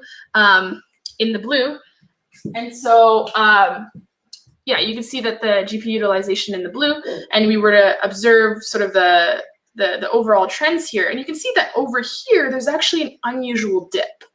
So what we can do is actually zoom in a little bit, because like I said, these are 10 millisecond buckets, and we'll be able to observe things a little bit further. So the GPU utilization, if I were to click over here, it shows that my GPU utilization is actually at 11%. And then over here, if I were to click over here, it's actually at 50%. So, you know, obviously something must have happened. And then so, you know, let's look at the SM efficiency over here, this pink section over here, to investigate a little bit more, because the SM efficiency metric actually gives us finer level details on each kernel. So by observing this SM efficiency, I can kind of conclude here that you can see that the reason for the low utilization, GPU utilization, is because of how sparse it is compared to the other areas, how sparse, and some of the idle time between the kernels that is possibly, you know, contributing to this low GPU utilization, which is obviously, you know, an issue. So as you can see, I'll actually switch back to the slides here, but as you can see, you know, sometimes performance issues can be a black box, and then having this new release of these features, these 5 features that you know that help you diagnose and optimize your code, really make it easier for your Pytorch model, which is really helpful. I'll actually quickly talk about some of the integrations that we have. How Pytorch Profiler, we actually did integrations with Pytorch Lightning, if you're familiar, and so, you know, you'll be able to, just with a single step to call from the Pytorch Lightning, you'll be able to get all the traces by default. We actually also integrated with Kubeflow, which is actually quite amazing. This is actually an end-to-end integration of a BERT model, and this is a view. You can see that in your pipeline, in your Kubeflow, you can actually jump directly from there to the tensor board, where the profiler is on the right side in the same exact pipeline view, which is really, really awesome. And then these are a few of the upcoming features that my team at Microsoft, as well as Facebook, is looking forward to, you know, commit to in the next, you know, this is just kind of a sneak peek of some of the features that will be released in the next release, as well as down the line. And we're actually really excited about some of them. We'll have some graph utilization, visualization. We'll have an enhanced version of the kernel and memory view, which is great. We're going to have a little bit deeper recommendations, those automated performance recommendations. We'll actually have tensor core. We'll also have glue support, which is actually great for the distributed training. And then also we have an RFC for this diff trace view, so you'll be able to see different runs side by side and you know, see some of the differences there. And then down the road, here are a few just like sneak peek of some things that we're looking into down the road. You know, some module view level views, some enhanced support for profiling, especially on the distributed training job, because we hear data scientists struggling with that, and we want to help reduce the bottlenecks, especially in the distributed training. And then we're hoping to also down the line have some integrations with Azure machine learning, and some more hardware support. So these are the things down the line to look forward to. And then this is just kind of to wrap up. I know that there's quite a few of you that are might be interested in trying it out. And like I said, doing a pip install of Torch TB Profiler. I would love to hear what you guys think. I mean, if you try it out and you have some feedback, I would love if you were to email me, let me know what you think. If there's any sort of issues, there is on the GitHub Pytorch /Kineto. That's where you can file an issue if there's any issues that you feel like that need to be addressed. But other than that, there's a lot of tutorials online, and we're coming out with a lot more materials and trying to help evangelize this Pytorch profiler a lot more. There's quite a few people internally at Microsoft, as well as other folks, other Fortune 500 companies that are using it for their Pytorch models. And so I'm really, really excited to see if you guys try it out. Let me know what you guys think. Just doing a pip install of Torch TB Profiler. Feel free to just try it out on VS Code and then see how it's integrated in VS Code. It's actually quite interesting. We have a lot of resources, and yep. So I think that concludes my presentation. Here's a few resources actually on Pytorch Profiler, as well as some of the integrations and talks we've done. But other than that, I think this concludes my presentation.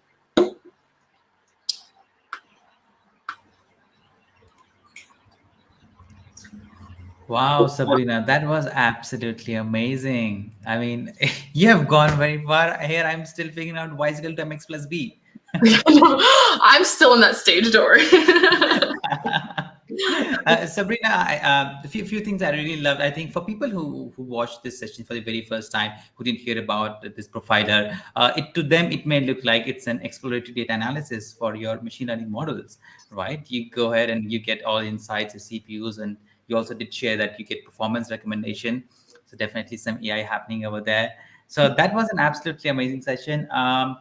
What else? I did see, I'm always curious, Sabrina, and I ask this question to everyone. This is very basic, but usually people like to use notebooks, right? Because I think that's where people already started, right?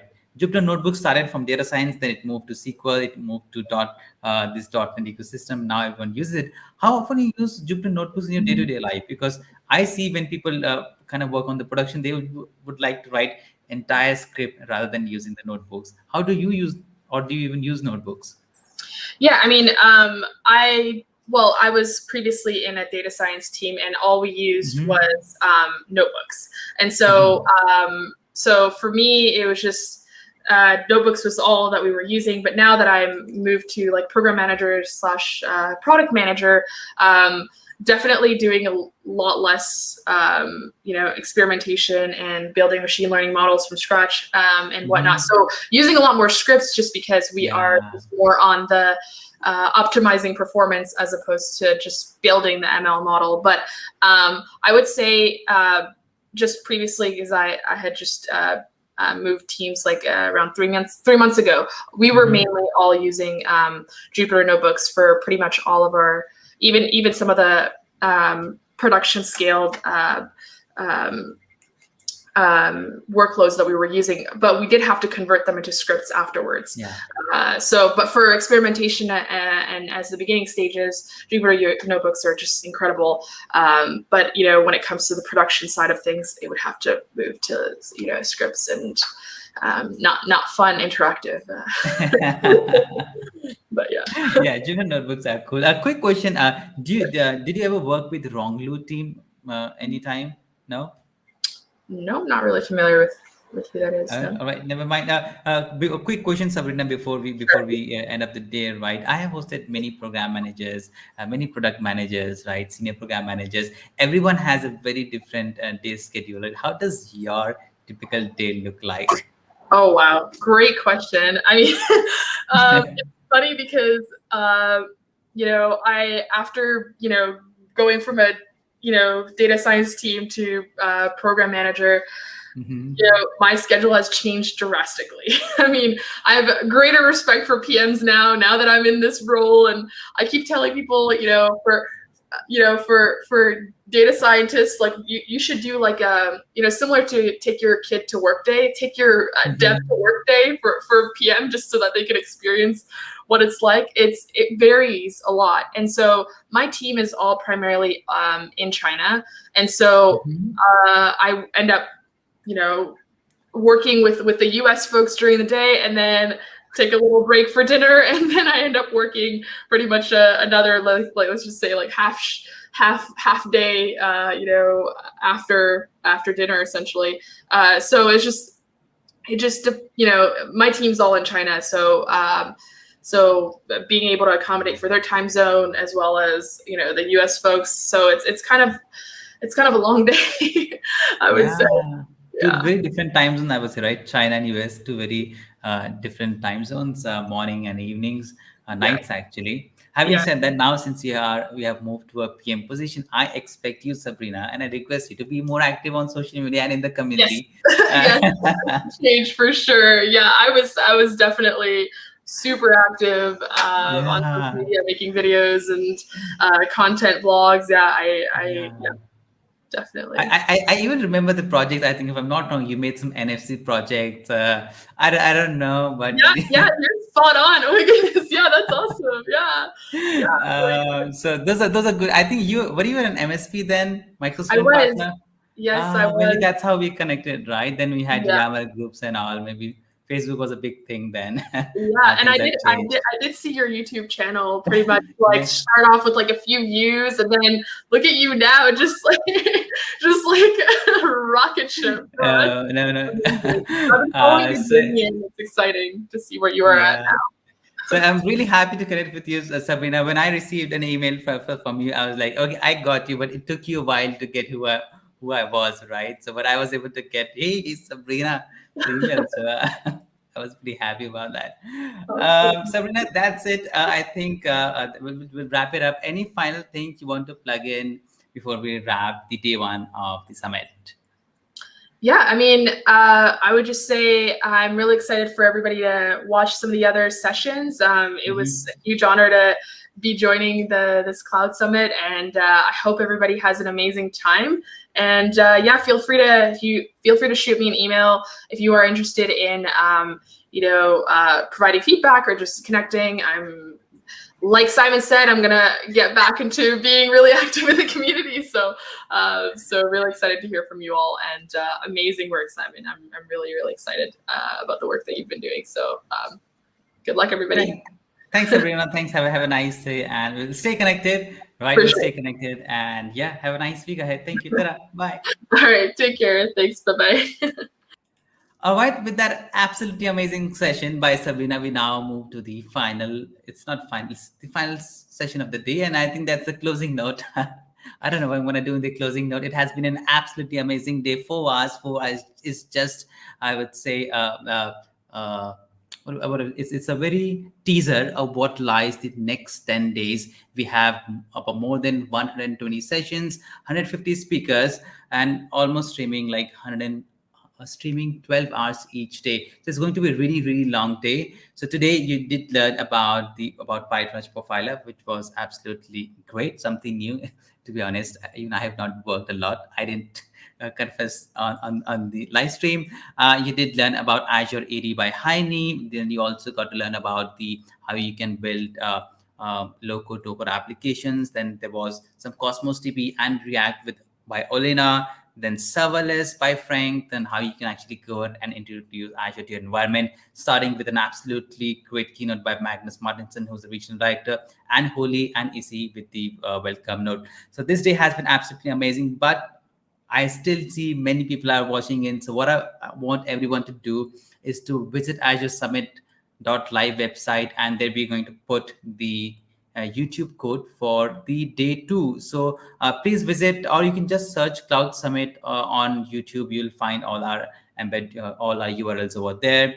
The second day starts about, let me actually go ahead and quickly share my screen because I have only a couple of minutes left. And I also need to make some announcement. Okay, so let me go ahead and quickly share my screen. There you go. So that's the website. You can now you see the day 1 video over here, but just after 5 minutes after this summit ends, we're gonna change it. And let me come to the schedule. The day 2 starts at 4 p.m. Indian time zone, and oops, never mind. And 6:30 a.m. Eastern time zone. I think so. We cover almost like both the Oceanic region, Asians, Europeans, and then Americans wake up, and then they can also join. So that's when the second day starts. But I remember that I actually need to go ahead and make an announcement on the winners. So let me quickly find where's my all right, where's my, okay, I need to find, I cannot find it. Never mind, I need to find, so we have to announce some of the winners, right? So we have already announced the winner for the live contest. Let us actually go ahead and announce the winner for the Twitter contest. For the Twitter contest, the winner, okay, not this one. Oops, I'm messing it up. I'm sorry. For the LinkedIn contest, the winner is, drum rolls. Nope. I don't know. Okay, I'm sorry. I'm messing it up. So the winner for the LinkedIn contest is Aishwarya. Aishwarya has been very active both on LinkedIn and Twitter. So congratulations, Aishwarya. You win the Cloud Summit, aka Azure Summit Swag Kit. I see she has also done some certifications, which is absolutely amazing. So Richard, take a screenshot of this live stream and drop us an email using the contact us form on the website, and we will ship you the goodies. And the winner for the Twitter contest is Vikas. Look at Vikas. Vikas is so creative. He's making memes. Get aside, I'm gonna miss the keynote. And that's it. So Vikas has been really, really active throughout the summit. He has been creating some really good memes. And yeah, so I think Vikas, congratulations, you're the winner. Take us a screenshot of this live stream and shoot us an email using contact us form on the Azure Summit Live website, and we'll make sure that we ship you the goodies after the summit ends. Having said that, that was all in day 1 of Azure Summit, aka Cloud Summit. I keep on messing it up, but it's aka, also known as. Having said that, that was all in the day 1 of the Cloud Summit. My name is Stephen Simon, aka Simon, and I'll see you in the day 2 with some other hosts. Until then, take good care of yourself. Invent with purpose. That's what the Azure say, and I'll see you tomorrow.